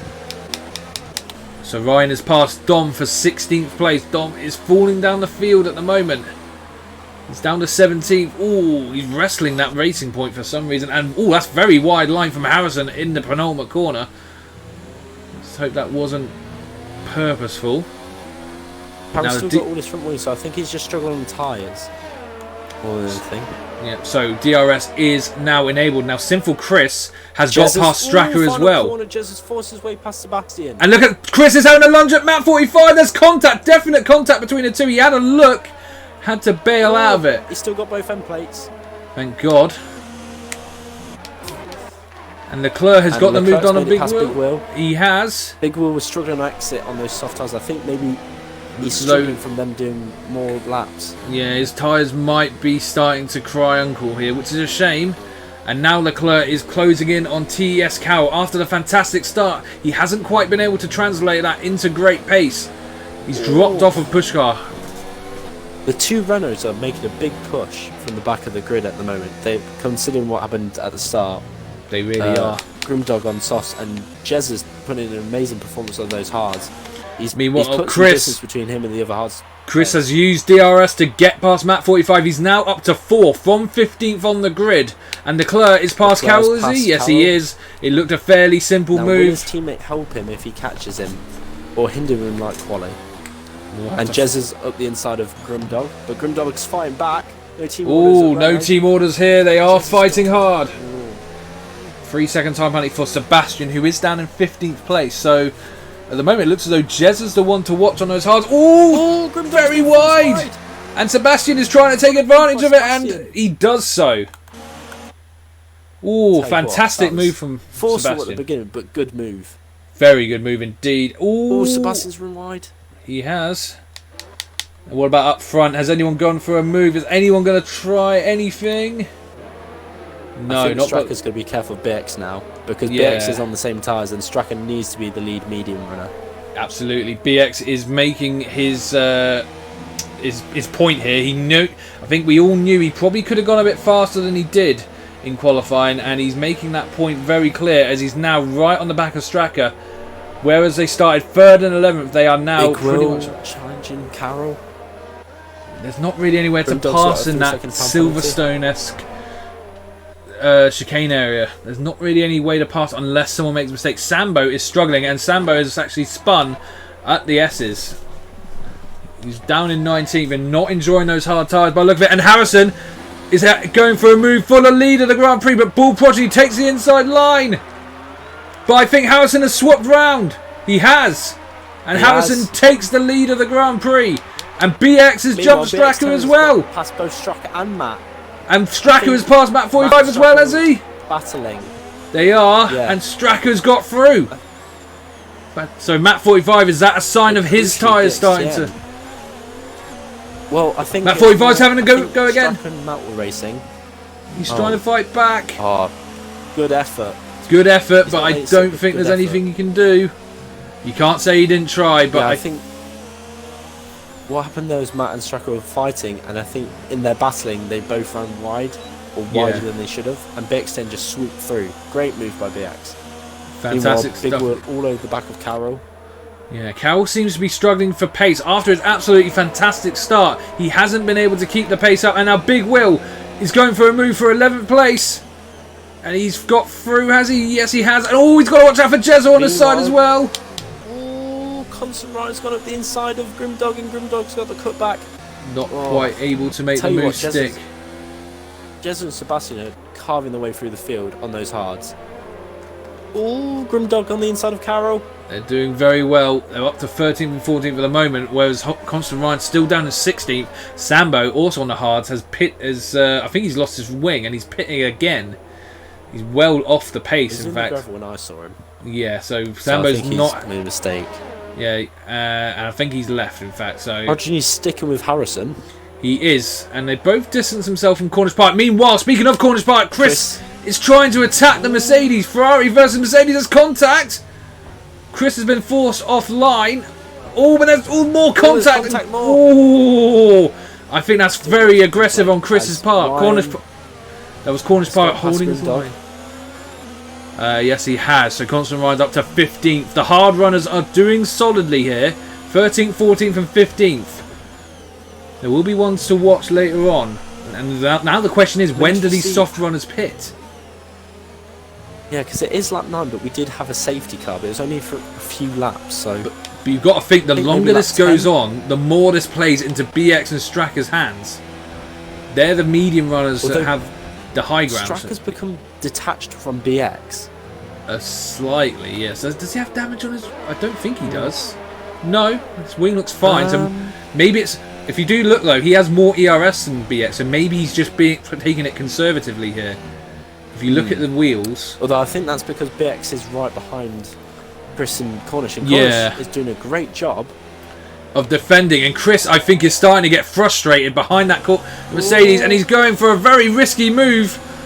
But Cornish Pirate is doing nothing wrong there. This is for position, and Cornish Pirate takes the inside line. Chris has taken a wide line, and look at BX now. BX and Stracker are right on these two. Cornish Pirate is giving Chris no quarter here. And surely now Chris can just breeze by, but look at BX as well. But BX can go for the double move. We're gonna go 3 wide into this corner, turn 12. Cornish Pirate's been forced wide. Look at BX. He's got through. No, look, Cornish Pirate is going down the inside as well. And Chris has had to back out. What a move. What A fantastic move, and Stracker's gone inside as well. The medium runners are on the charge. Cornish Pirate hangs on the 4, but what a move by BX. He's gone through both of them. And look at Stracker now. And Stracker's on Cornish. He has. He's got the move done on Cornish. And there's contact. More contact. And Cornish is bailing to bits. Leclerc's had something going. I think he's just... Is he disconnected? I think he might have, because he was 3/10 behind Pushkar. Yeah. And there's a lot of pit stops now. So Harrison's in. Matt 45's in. Cornish Pirate's in. So a lot of pit stops. Cornish Pirate goes on hards. Fighting's giving Progeny a gap. It has. And Harrison is now pitting. Which will help him. Yeah. It will help him when the roles are reversed of which tyres they're on. So Harrison has come right into the thick of action, and Sebastian spinning. Oh, he's held it. Well held. But I was just going to say, Harrison is right in the thick of the action now after making his pit stop. He's just come out ahead of Carroll, which was crucial. Maybe it wasn't the best move to pit so early when the field's so tightly bunched up. Meanwhile, I can't see Progeny being ahead of that either. No, definitely not, because the longer this goes on, Bull Progeny is going to lose time here because of his tyres. But Harrison is not gaining time, being stuck in the midfield battle. And Pushkar makes a move on Roland for 5th. Harrison and Carroll. There is. If he's close enough and has a good in lap, he can fit into it. Although Grimdog. Roland and Pushkar are fighting hard for 5th place, and Roland gets the move back. And Carroll's dropping down the field. Constant Ryan to Rosen. Half spun, but he's held it. Oh. There's battles going on all over the place. Progeny's in. Progeny's in. The race leader is coming into the pits. That means BX will now take the lead of the race. Back of this. 2 alphas have swapped positions as Carroll's let Ryan past on those better There's a yellow flag. That's Harrison. Harrison spun. He spun. Harrison has spun. And he's now down to 18th and pretty much last. That will be music to Progeny's ears. As he comes out. Oh, he's just got ahead of Jezza. Jezza's on hard tyres. Oh, Progeny's got this absolutely right. And Roland's pitted. And Harrison, hang on. Pitted again. I think he might have had damage. Yeah, he's had to pit again. And this is bad news for Harrison, who was on course for a good result. He's now down 18, having to pit again. Absolutely. Tell you what, this is hectic. This is crazy stuff going on here at Supreme Board Racing. And Leclerc has got past Big Will and is still chasing Constant Ryan for 8th place. On BX for the lead. For the lead of the Grand Prix. He's dived down the inside, but BX... He's gone too wide and BX takes it back, and Chris is still hanging on to these two despite being on the softs. Remember though, Chris started outside the top 10, so his softs are a little fresher, but even then they've still got to be starting to feel the pain now. But will they know that Harrison is... Will they know that Harrison's effectively out of this? Sorry, I don't mean to talk over you. There's just so much going on now. It's just so much. It's just everything's going off at once. If Jezza can keep his tyres together and make them to the end, yeah, he'll be slower, but he's got a chance of a win here. Jezza does have a very solid chance here, as does the likes of Constant Ryan and Sebastian as well. So who's in the pits? It's Pushkar in the pits for Williams. Now he was outside the top 10 as well, so he was on a fresh set of softs. Stracker, I wonder if Birks has used up his mediums a bit more just to get into that position, but he did have a lap fresher because they were fresh outside the top 10. So yeah, red button that shit, absolutely, Norris. That was, I think he's talking about the move BX pulled on Chris and Cornish Pirate. I could not agree more. That was incredible. That was 3 incredible. wide into the corner and then came out the corner 3 wide. And BX got literally slipped right in between the both of them. It was fantastic stuff from BX. Brilliant. Now, can Stracker make any kind of gain on BX? BX has really got some... going for a move on Grimdog. He is. He's gone down the inside of Grimdog for 6th, but Grimdog's pair for Leclerc. And I reckon Grimdog's softs are starting to suffer a bit. Grimdog's actually on mediums as well. Oh, well, my tyre gauge has just decided to screw me over there. It seems to happen with Grimdog often as well. That's weird. But anyway, Matt 45 has I'm got pretty the sure it's move only done him. on Sebastian. Cornish Pirate. Now, interestingly, Cornish Pirate, when he pit, he went onto hards. Now, that's an interesting Push car down the inside decision. of Dom. Up for 15th place. So Push car haven't pitted. Dom hasn't. that's a measure of just how much time Harrison has lost. He is 11 seconds off of Big Will, who is 15 seconds off of 15 Dom. seconds. That's how much time Harrison has lost in his spin. And he must be absolutely Harrison now needs a screaming at safety car. himself. He needs a safety car to even have a chance at points at this point. As Well, Bull Progeny, That fastest just lap. proves the danger of coming out in a group of cars that Yeah. you're not fighting with. It is a danger that because they don't have to give way. They are racing for position. They don't have to let you by. And Harrison paid the price, sadly, as Roland has just got past Beastie for 13th. The Mercedes could still Also, be I think factors here. They've made their I pit think stops, it's the pressure of remember. knowing that Prodigy was so close to him when he pitted that it's not Yeah. like there was a 2-second cushion or something to take his time through the traffic.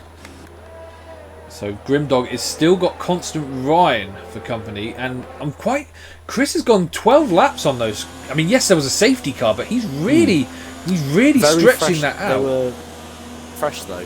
They were so fresh, but we saw that Potentially Pushcar. in racing laps. But Pushcar pitted a couple laps ago, and he was on the same tyres effectively as Cornish Pirate and Sebastian 247, and Sebastian's been forced wide. But who's got the Meanwhile, DRS from Ryan's them? got past Grimdog. He has. I think that was a fairly easy move, and Matt 45 is past Carroll for 9th as well. I tell you what, Carroll's been impressing me because he is losing positions, and I think that's mainly because he's not as fast as his position is, but still he's in the position. Well done to him. Chris for is getting in. there. You're absolutely He right. keeps popping up in 10th. Stracker's in as well. Coming away from him, he's still there. Both Stracker That's- and Chris are in I the think pits. he Do remember was undercut Stracker's on BX. Yeah, do remember though, Stracker did set his on old medium, so perhaps he just feels this is the right time. But surely it's mediums for Chris. It's hards going on Stracker. And Progeny's well clear, so's Jezza. Yeah, as is I think- Leclerc. Jezza's got an outside podium chance. He does here. I'd have to absolutely agree with that. Now, where are they going to come out? Stracker. Here comes Matt 45, who has already made his pit stop. So he's made an undercut work really well here. And Chris is behind them though. He Chris is. is gonna suffer But from crucially, having he's stayed got behind ahead that of longer. Carroll. Very crucial that. He has got ahead of Carroll, Ooh, who gets a 3-second time penalty for a corner cut. Pushcar right in the back of Roland. So BX now leads, but he is yet to stop, whereas Bull Progeny has made his stop and is only 6 seconds off. Jezza's third on a set of hards. Leclerc is fourth, but has yet to stop as well. Constant Ryan on a set of hards is fifth. Grimdog sixth, yet to stop as well in the Renault. Stracker is seventh, has made a stop, but is on hards now. Matt 45 is eighth. Now, is Chris going to go for a move here? He is getting close to that Haas, but Matt 45 has Needs to save DRS. his race. But he has DRS on Stracker, but he is still going to go for a lunge, is he? Oh, he's gone for a lunge. He has. But Matt I 45 is not giving him We'll start any seeing a bit of quarter. desperation from Chris here. Yes, definitely, because he can't lose sight of Stracker, but Matt 45 is not giving in. But Chris, has he made the move done? Yes, he has. He gets past the Haas just. But fantastic wheel-to-wheel stuff between the two of them. Very good. Definitely some good Tell you respect between them.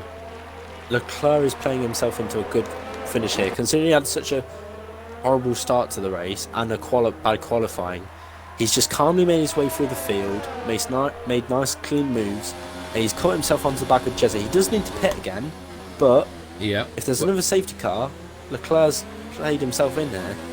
He has, absolutely. And Stracker has Striking- made the move on Grimdog, as has Chris. Oh, Chris has got past as well.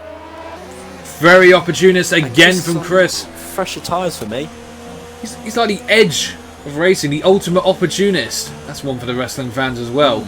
But he is very much an ultimate opportunist. He takes the chances when they spring, and he's stuck with Stracker, who's still on those hards, remember. So, I tell you what, for lower down the field, there's a great scrap going on between Cornish Pirate, who's just got past Carroll, and then Carroll's defending from Roland and Sebastian.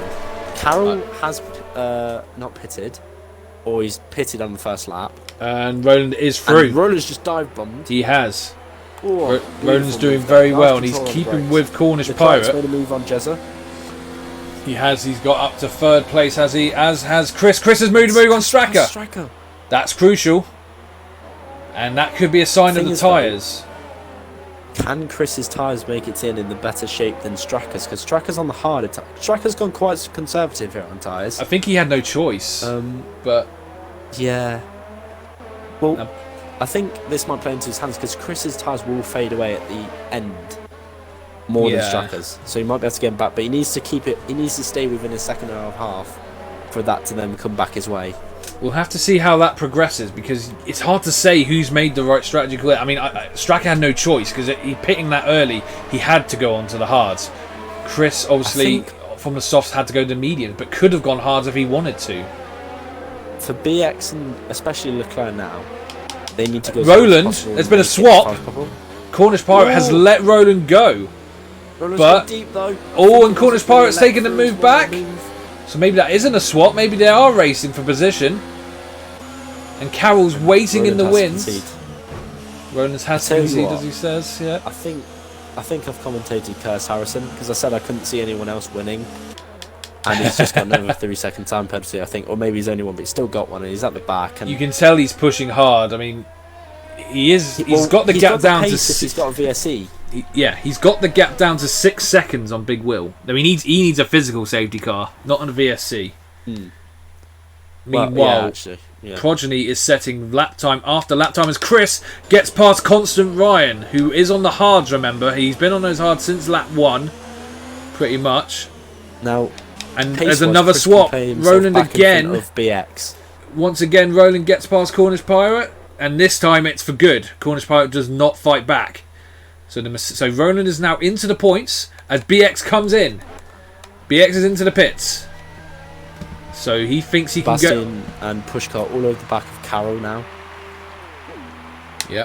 Meanwhile, Leclerc's in as well. All Merc battle still goes forward. So BX and Leclerc, I think, going on Sauce. As Sinful Chris is now closing in on Jezza. Oh, will BX stay ahead of Matt? He needs to, really. Oh, not quite. But he's on.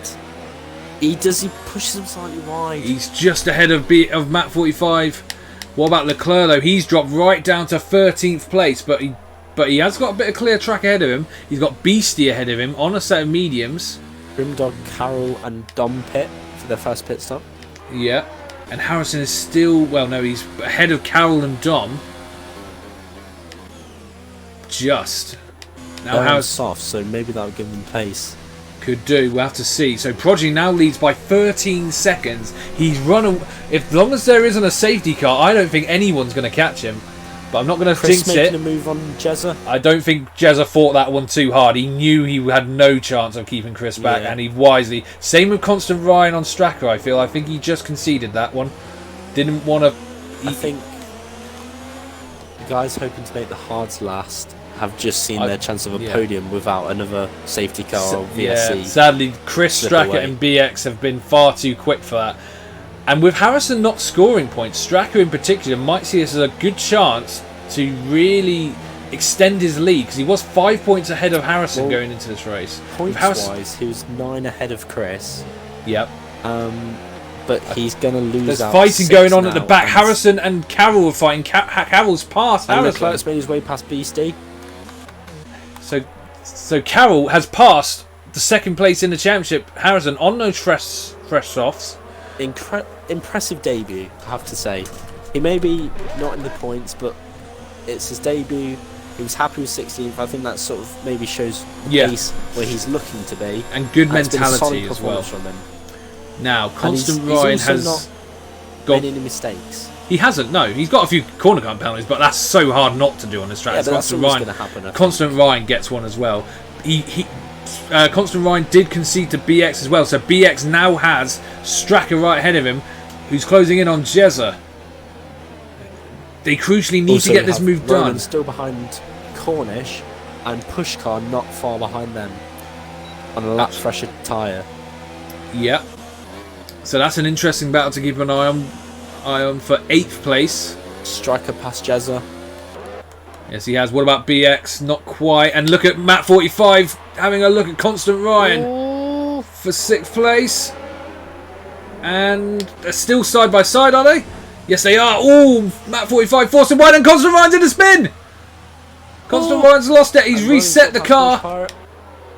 And so Roland and Cornish Pirate, they're still fighting out with Pushcart just behind as well. And crucially, look at Leclerc as well. Going side by side with Sebastian. Is he going to go for the switchback? He is. Can he make it stick around the outside? He can. Or can he? But does he have the grip to do it? I can't see. There he is. Beautiful move. Fantastic stuff. He moves up into 11th. Now, surely Pushcart is not going to hold his teammate up here because he knows. And BX... I don't think he has a choice because of the tyre difference and also the pace difference. And Jezza's lost another position. Yeah, BX goes on the inside of Jezza. So Jezza is now down to 5th. Beastie pits. So Beastie pits. So from 13th on the grid. So I presume this will be for softs. And Leclerc's... He's done 2 of them. He's got past Pushcart. And Pushcart's got past Cornish Park. There's contact. They're going into the wall. Oh no, Pushcar's in the spin. There's contact with Sebastian. So unlucky. They're out. Both of them are out on the spot. Safety car. That's got to be a safety car. It's a virtual safety car. It's only a virtual safety car. Despite 2 cars spinning out of control. Sebastian and Pushcar. Oh my god. That is scary. They're right in the tunnel. There. Yeah. Pushcar was coming back across track, just spinning. It wasn't even out of choice, and Sebastian tried to avoid it, but I think if he'd have backed off, but obviously that's hindsight talking, Bloody or gone hell. more to left, it would have been fine. It was just unlucky. By I the think look of it- Harrison's unlucky. That's not a full safety car. The only one who's managed to benefit from that, in fact, is the ghost of Sambo, who's still around. He's the only one who's Well, I pitted. mean, Leclerc did an impressive move. He did, and sadly, Cornish Pirate and I think it was Pushcar came together, and then Pushcar and Sebastian came together, and they're both out, which is a shame for them. Cornish Pirate's still in a man we 10th, haven't spoken but I about think he has for a damage. while, and it's because he's been so successful at the front now that Harrison's not here. Progeny. Stracker, BX has passed Stracker for 3rd.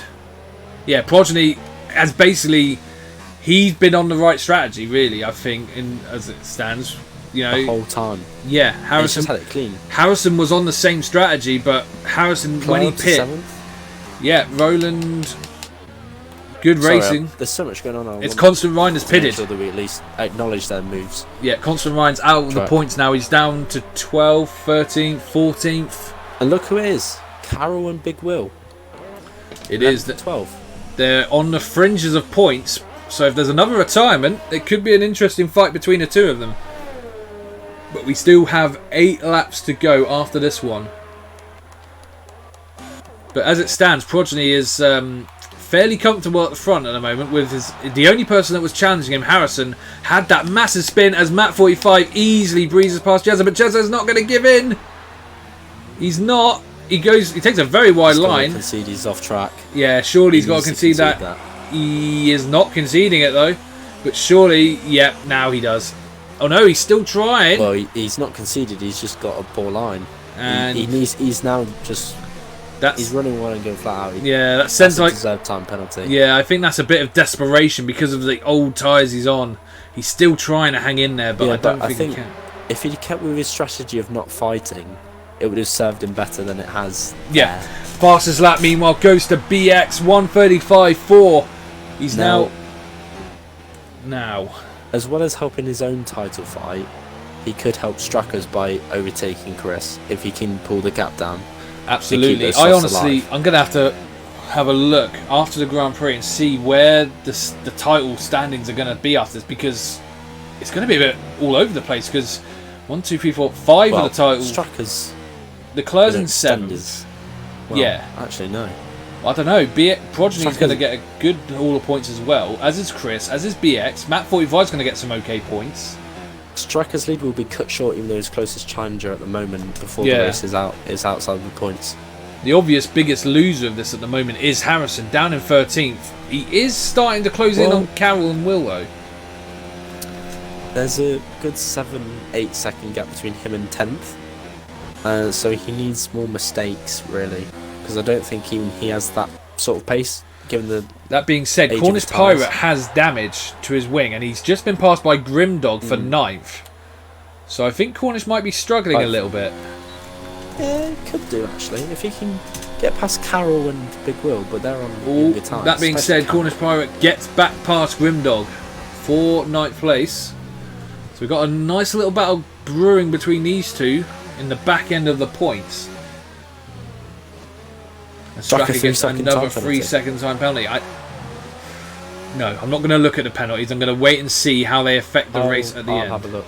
Okay, you go for that. I'll have a look just to gain an idea of Okay. championship wise. Now the question is, can BX make any sort of gain? Oh, Grimdog gets a penalty as well. Can BX make any sort of gain on Chris, who's about 3 seconds up the road from him? Or has he used too much of his tyres getting past Straka? Well, in terms of penalties, Straka's 3 second time penalty won't affect him because one, the gap's too big to the car behind, but also the cars behind him have penalties. Meanwhile, Cornish and Grimdog still having a fantastic scrap over ninth place. Chris Grimdog's has got a penalty. past. So Chris has a penalty. What about BX? Does not. Okay, so BX needs to get within 3 seconds then, or hope Chris gets another one. So all he needs to do is cut this 6/10. He does. What about Progeny? Does he have any And penalties? he's only got one warning. I didn't bother checking because one was so far ahead, but... Well, you say that, but if he has 12 seconds worth of penalties, it could be a bit more closer than we think. Well, yeah, but he doesn't. He only has 2 warnings, so he's He's doing alright then. It'd be smart of him to not push as hard now. He's got the gap. I think Progeny will hopefully know that. But yeah, so that's especially if he good. gets one more. If he gets one penalty, I think that's when you back off. Yeah, I think for Progeny. Fair enough. Cornish Pirate, even with the wing damage, is still keeping close enough to Grimdog. He's doing very well. Grimdog has quite. Meanwhile, he has fresh softs, so there's an interesting battle brewing for 11th place between Carroll and Big Will. And if there is another retirement, and we also don't know if there's penalties could affect these two. We'll have to see on that one. And Harrison isn't too far behind them, but he's got Constant Ryan closing in. Now this is an interesting fight because these were two drivers who were also in the championship contention, but neither of them at the moment are going to be scoring any points. So this is more about pride than anything. Penalty-wise, Leclerc on fresher tyres does not have a penalty. Oh, Constant Ryan's dived up the inside of Harrison! But Harrison sweeps back round and keeps his position. Very bold stuff from Constant Ryan. It doesn't feel that long ago that I was watching these two race for a race victory around Russia. And now they're racing just as hard and it's only for 13th place. It's mad. Yeah, finish my point. Go on, sorry. Is closing in on Jezza and Matt. And he has the tyres to do it, but also he doesn't have penalties holding him back, which they do. So Leclerc could be in for a storm in 5th place here. Which would, after some of the struggles he's gone through, I think he would be very happy with that. But he does have to get the move done on Jezza first and then hopefully close in on Matt 45 to stop any kind of penalty not taking effect. So we'll have to see how that one develops. Well, I think Grimdog is just starting to get the measure of Cornish Pirate because he's got a second now. Race taking part so far is between Will, Carroll, Harrison, and Ryan. Constant Ryan. A 4-way scrap between 4 names that you wouldn't expect that would normally be sharing the track. But, well, this has been a bit of a weird Grand Prix. So we've got Will and Carroll with Harrison and Constant Ryan, 2 proven race winners behind them. So this is going to be some pressure for these two TES members to have 2 very fast drivers behind them. Constant Ryan in particular is on a very fresh set of mediums. So this is and Leclerc has pretty much brought in Jezza like that. I mean, Jezza has done 22 laps on those hards, so they've got to be really, really suffering at this point. He's got a big gap to Roland, so if he can just hold in 4 more laps, I think that would be a fantastic result for Jezza. Absolutely, especially as at the back and pitted after that one. And Harrison's got another time penalty. I think he's started to get a bit annoyed. Yeah, Realise points are looking unlikely, a bit more unlikely now. So I think he's just trying to push especially the with his position time at this point. penalties. Now Jezza's gone very wide, and Leclerc is going to take advantage of that. Yes, he is. And Leclerc sweeps into 6th place, not really challenged because of Jezza going wide. But so now, Harrison's got a run on Carroll, and Ryan has got a run on, or sort of a run on both of them.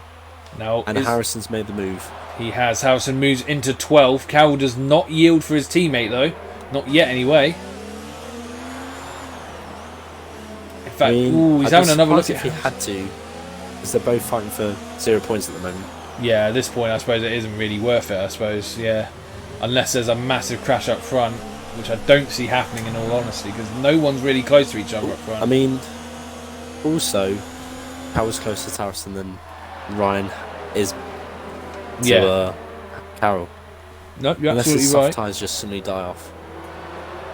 We shall have to see. So it's been a tricky race for some. Obviously, Beastie's down in 15th off of this battle. Dom as well. They've not had a good race. Sambo left. Sebastian 24/7 Pushcart the only, and Will makes a lunge, but Harrison doesn't get it stick, and Will retains 11th place. And crucially, all of them are slowly catching Cornish Pirate, who's dropped off of Grimdog now. So they are starting to close in on that. They're starting to close in on those worn tyres. Yeah, you're right, and they're starting to close in on what could be a very crucial final point, because depending on the penalties, who knows who can get that final point. But it's all a bit spread out now, apart from this fantastic little scrap going on for 11th place between Will, Harrison, Carroll and Constant Ryan. They're the 4 drivers closest to each other on the track, and now is Harrison going to make a move on Big Will? The race winner last time out of Belgium, he's not going to win the race today, but can he get past? Yes, he can. But no, Big Will's not giving in. Harrison takes the inside line though, and is Big Will going to have anything to respond with? No. He has to yield 11th place to Harrison, who I'm sure is not really in the mood for any of this. And Constant Ryan is going down the inside of Carroll.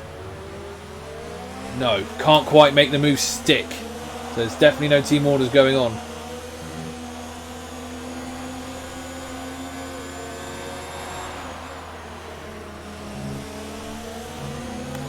So on lap 26, that's what Paul Progeny and most of the drivers are on at this point. So I'm going to put it to you now, Fury. Who for you has been driver of the day? Fury? Oh, there you are. Well, there's quite a few. Yeah, I'm just pondering the question. Okay. There is quite a few, a bit longer now these days. That's fine. Yeah, I think. Well, it's hard to say. I think Chris and BX from where they started have had a good race. Matt to hold on. Leclerc from where he started. I think Roland to keep his position compared to the other drivers. Then you've got people like Carroll, first race, he's still gaining positions and he's putting a good performance. And Constant Ryan goes down the inside. The most impressive for me in terms of all his moves and how he's conducted himself, Chris. He was forced apparently to start on the soft tyres, which wasn't the optimum. He's now on a slower tyre to BX and he's pulled away, he's pulled out a gap. Came from 15th to 2nd through all the troubles. So I think he just nips it for driver of the day. I would say another shout out also to Progeny. He was gifted in the way he got the win, but he was nevertheless close enough to fight for it anyway on track. Absolutely. So I don't think he probably could have won it without Harrison's incident, but he's just kept it going and he's really impressive drive from him. We were talking about earlier him sometimes being the qualifier and not the full package when it comes to race after race. But I think he's proven this race at least, and hopefully he can continue to prove it that he's got the pace to stay at the front as well. Meanwhile, Constant Ryan goes for a lunge on Big Will and gets 12th place off of him. So the quicker drivers have finally managed to navigate past Big Will and Carroll, but it took them a lot longer than I think a lot of people would have expected. Leclerc, if he can keep his tyres alive and can close the gap, is close enough to Matt.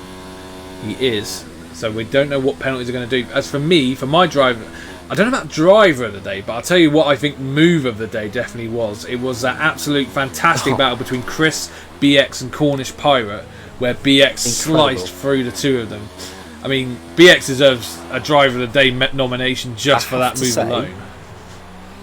It's impressive because some of the leagues you'd struggle to have side-by-side racing by 2 people. And so to have 3 people side by side into the corner as well as out of the corner, I think is very impressive. Meanwhile, Harrison and the has driving passed. standard in general around this Harrison league has been impressing. Yeah, Harrison's passed Cornish Pirate for 10th, so he is at the moment at least back in the points. And yeah, but you're absolutely But right. I think he's got a lot more penalties. Could be, yes, but you're absolutely right about the driving standards. There is a lot of respect between the drivers here, which is rare to see. Considering you've brought together Tier 2 and Tier 1 in F1 and F2, I think the fact that you've got some guys that came from F2 being able to fight with the F1 drivers, that's also impressive to me. Yeah, and in the case of some of them, Roland, for particular, he's been an absolute star. He's been the best F2 driver in this division bar none. Had a shaky race in Belgium, but otherwise he's been in the points, and he looks as though he's going to be on course for another 8th place finish at this rate.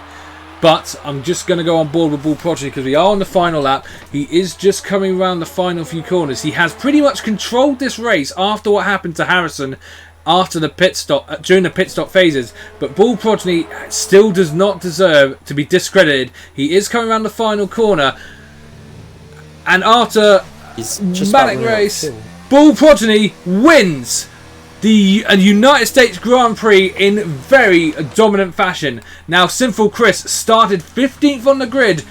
It looks as though he is coming round for a very, very solid P2 on the grid, which I think he will be absolutely chuffed to bits with. And now who's going to get third between BX and Straka? Because Straka's closed in, but he had one more penalty, so BX hangs on to P3 and that crucial podium. Final corner. Now what about these two? Is Leclerc going to jump in? Yes, he is. Leclerc gets 5th place from Map 45. And that was crucial for him. Jezza, fantastic drive from Jezza to finish 7th, going all the way on a set of hards. And he is going to finish in 7th place, I think, as Roland finishes 8th. Fantastic drive from Roland as well to retain his position in the top 10. And now Harrison and Grimdog. And we'll see. Harrison jumps and Constant Ryan jumps in well. Cornish Pirates jumped them all. Big Will! Big Will! Big Will jumped all of them to go 9th. And Cornish Pirate 10th. Harrison and Constant Ryan do not score points. They do not score any championship points this round. And that is an absolute crucially bad day for those two, as they're going to drop down the standings, and they were in the title fight. Now I'm going to get the 3 podium drivers in the chat, because this is something we do. We have podium celebrations. Let's get them all in. Well, what a race for you. I mean, that was fantastic stuff, wasn't it? Well, that was incredible. It was the first experience of this league. Yeah, I was going to say, how was your first experience of SFR? I think it was a good one, though. I enjoyed it. It sort of made me want to race. It was quite enjoyable, wasn't it? But anyway, we do have... I'm just going to include my audio for BX's stream. I'll do that for him. Include my audio as well. Yep. So apparently I'm just hearing Leclerc had a screen freeze as well. So after 3 screen freezes, I should say. So very impressive. Get 5th place. That's impressive. That is impressive. But anyway, we have our drivers in. So we will now conduct the podium celebrations with the Irish and British national anthems.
So there we have it, the podium celebrations for the Irish driver and British teams, and we have our 3 podium positioners in the chat with us now. We have Bull Progeny, Sinful Chris, and BXTN90, and we will start with the race winner, Bull Progeny. Is this your first win of the season? I think it is, isn't it?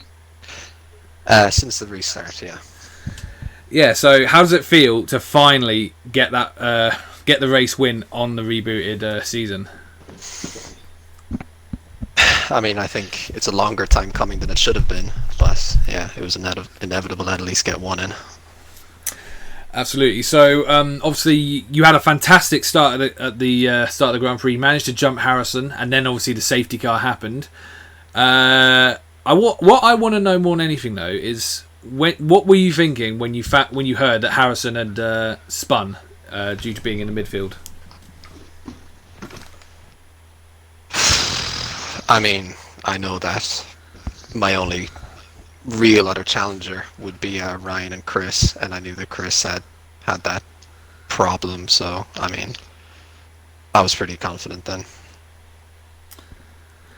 So I'm just having a look at the standings now. You're going to jump up to I think you're going to be in 4th now, because Stracker, Chris and BX obviously had good races as well, but you will jump ahead of Harrison. Leclerc is going to be right, not too far off you, but no, actually no. You're going to be. I've actually miscounted. I was thinking you were going on 51. You're actually going to be on 61, and it's actually going to be. You're only going to be 1 point behind Stracker in the fight for the championship. So it's actually going to be very, very close going into the next race. Sorry, I was miscounting. So I think it's unfortunate. I think it's unfortunate that Harrison had that spin, because obviously he would still be in a good position here, but I suppose now the field is coming back to where I'd actually like it to be, but it's a shame that he didn't score points to keep it tighter. Yeah, absolutely. And so obviously you had the safety car at the start of the race. Did you even consider pitting at the start? Because we did see a couple people pit for hards. Was that even a consideration, or were you sticking to your strategy? Yeah, I know that tyre wear is a pretty important part of this track, so no, like I don't think the hards would have made it at all. No, probably or not. At least they'd have been destroyed by the end. We did see that indeed happening. I'm just trying to find out what the next race is, because I can't actually remember what it is, but I'm sure someone will tell me in the chat in a second. But thank you very much, Progeny, for your comments. We'll move on. Would you mind me taking an opportunity there to complete a dare, just so that I've finally won this race?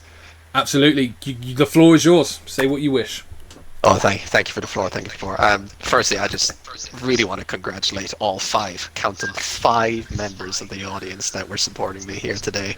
Pushkar, Molly, Rohit, Unkor, and Samia. Might I add, Rohit, bitch, and Molly, hella damn good churros. Other than that, I just want to thank my family, thank the equipment I have here to support me through all these things, and I hope that I continue to come first so I can bring just more support for everybody that helps me be where I am today. Thanks very much. Nothing to do but give a round of applause to that. What a speech! What a speech! Well, anyway, after that rousing speech by Prodigy, we'll move on to our second place driver. From 15th on the grid, he charged up to 2nd place. It is Sinful Chris. Congratulations on a great recovery drive. Hashtag the real winner. Thank you very much. So obviously, you got your qualifying wrong. Obviously, in Q2, what was your expectations going into the race, having to start from 15th on the grid? To win. Oh, really? I felt I had the pace to win that race, and coming P2 showed that. It's just unfortunate. I ran a bit wide in quali, and then I got kicked out of the session through no fault of my own. And then during the race, because I joined in the formation lap, Basically, I didn't have any delta or any notifications of any sort throughout the whole race. I didn't know what the gaps were. I didn't even know the safety car came out or the VSC. I didn't know I had any penalties. So it was a pretty tough race, all things considered. Some good battles, some good overtakes, some good driving, and I'm happy to come P2 in the end after everything. Yep. So I'm just going to lay this for you now. Stracker R11, 62 points. Bull Progeny, 61 points. Sinful Chris, 58 points. BXTN 90, 55 points. How are you relishing this challenge? We now know the next race is Brazil, I was just told by Leclerc. So are you looking forward to more of the same next week? Or maybe not the same quali, but more of the same battles to expect? Yeah, I mean, there's a lot of good competitive drivers in this league now, and it makes it exciting for the run-in. Obviously, with the reduced season now that we've found out the new game's coming out, and we haven't got as many races as a full season due to the merge. Okay. But no, we've still got some decent races coming up, and I think it'll go right down to the wire. Absolutely. And what about the Constructors' Hope? Do you think you've still got a chance there? I know Sambo didn't have the greatest race today, but do you think there's still a chance for the Constructors' Trophy as well? Yeah, there's always a chance. I mean, we've seen some big hitters not do well over the last few races, and it only takes one team to have a solid result, and it propels you at the top of the constructors. So I've got faith in Sambo, and hopefully we'll get some good points again next week. Thank you very much. Do you have any rousing speech to give at all, or not? Nah, watch your space. Ooh, strong words. Strong words from... Mysterious. Very mysterious words. Didn't win, so it doesn't matter. Didn't really deserve a speech. Well, anyway, let's move on to our third place driver. Also having a very good race, and for my opinion, the absolute move of the race for certain. Mega move. BXTN 90. Before I ask anything else, tell me about that move you made in between Cornish Pirate and Simple Chris. I had to change my underwear during the pits. There's no other way around it. Yeah, no, the whole race was just I was picking up the pieces. Everyone else was battling around me, and it's just that I was in the right place at the right time, and there was a gap there, so I squeezed into it. Simple. Did you score the fastest lap point as well? I think you did. I didn't. Leclerc got it. I took the fastest lap, and he took it like 10 seconds later. Okay, fair enough. But even so, you are still very much in the championship fight. You're only 7 points off the lead. You're on 55, as I said. Stracker's on 62, with 2 drivers in between. Do you still think you've got a shot at winning this Season 2 rebooted season? Definitely. I mean, like Chris said, it's a reduced season, so I mean, there's more to play for in each race. And as we've seen, this is the 5th different winner in 5 races. Is that right? Yeah. Obviously, Stracker won the first race. Yeah. Chris won the second. You won the third. Harrison won the fourth. And now Progeny has won the 5th race. So, yeah, 5 different winners from 5 different races. Are we going to match 2012? That's the big question. Hopefully. Yeah. No, because I'm going to win next week. I can't hear it. Well, it is Brazil next week. Is Brazil a good track for BX or not? I can't hear it. I don't know what's gone on there. Hello? Leclerc joined the live. Lost audio. Can you hear us, BX? Oh, he's gone. Hang on, let me try and get him back in. Well done, Jamie. Well done. Oh, Jamie, damn it. It's something people will be interested in. Well, give us a minute. Give us a minute, because BX is back in. Can you hear us now? So yeah, my question was, how do you feel about Brazil next week? Is it a good track for you? Is it not so good? Do you think you can have a good result there? I like Brazil. I think a lot like USA, it's very kind of wheel-to-wheel orientated. It's a really short track, so the lap times in quali are always going to be really, really close. And then obviously, it's a good sort of wheel-on-wheel battling track as well. So I reckon we'll be in for a screamer again. Anyone can win, as we've seen so far. I certainly hope we have another screamer, because the races so far have been absolutely fantastic. Fury, obviously it's your first time watching SFR. Do you have anything you want to add? Any questions you want to give to the podium sitters?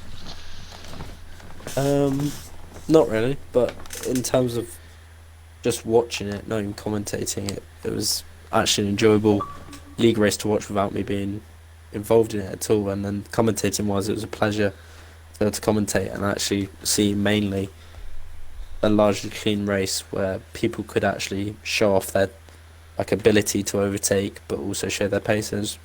It's really enjoyable to watch. So, congrats to everyone on the podium, and thanks for putting on a great race. Absolutely. Aw, So, Leclerc, of course. Leclerc, you have joined the party. You say you've got something important to share with us? I have 3 things to say. Okay. 4, make it 4. Firstly, congratulations to all 3 guys that finished on the podium. It was a decent race from what I saw. Secondly, Fury, thanks for hopping in, and you actually done really well, so I appreciate that. Feel free anytime, just make sure, ask Will if he's going to make it. If he doesn't, you can hop in. Next week is Brazil, but I'm going to run through the final races of the season just so people have it on stream. So it's Brazil, Abu Dhabi, Spain, France, Canada, Britain, Germany, China, and Singapore. Ooh, so And five then- races to go. Add 2 more races onto that. Oh, We have worked out, because of the announcement of F1 2020 coming out on the 10th of July, our season now finishes on the 4th of July. okay. So Singapore was the final race. Round 15 will be Bahrain, Okay.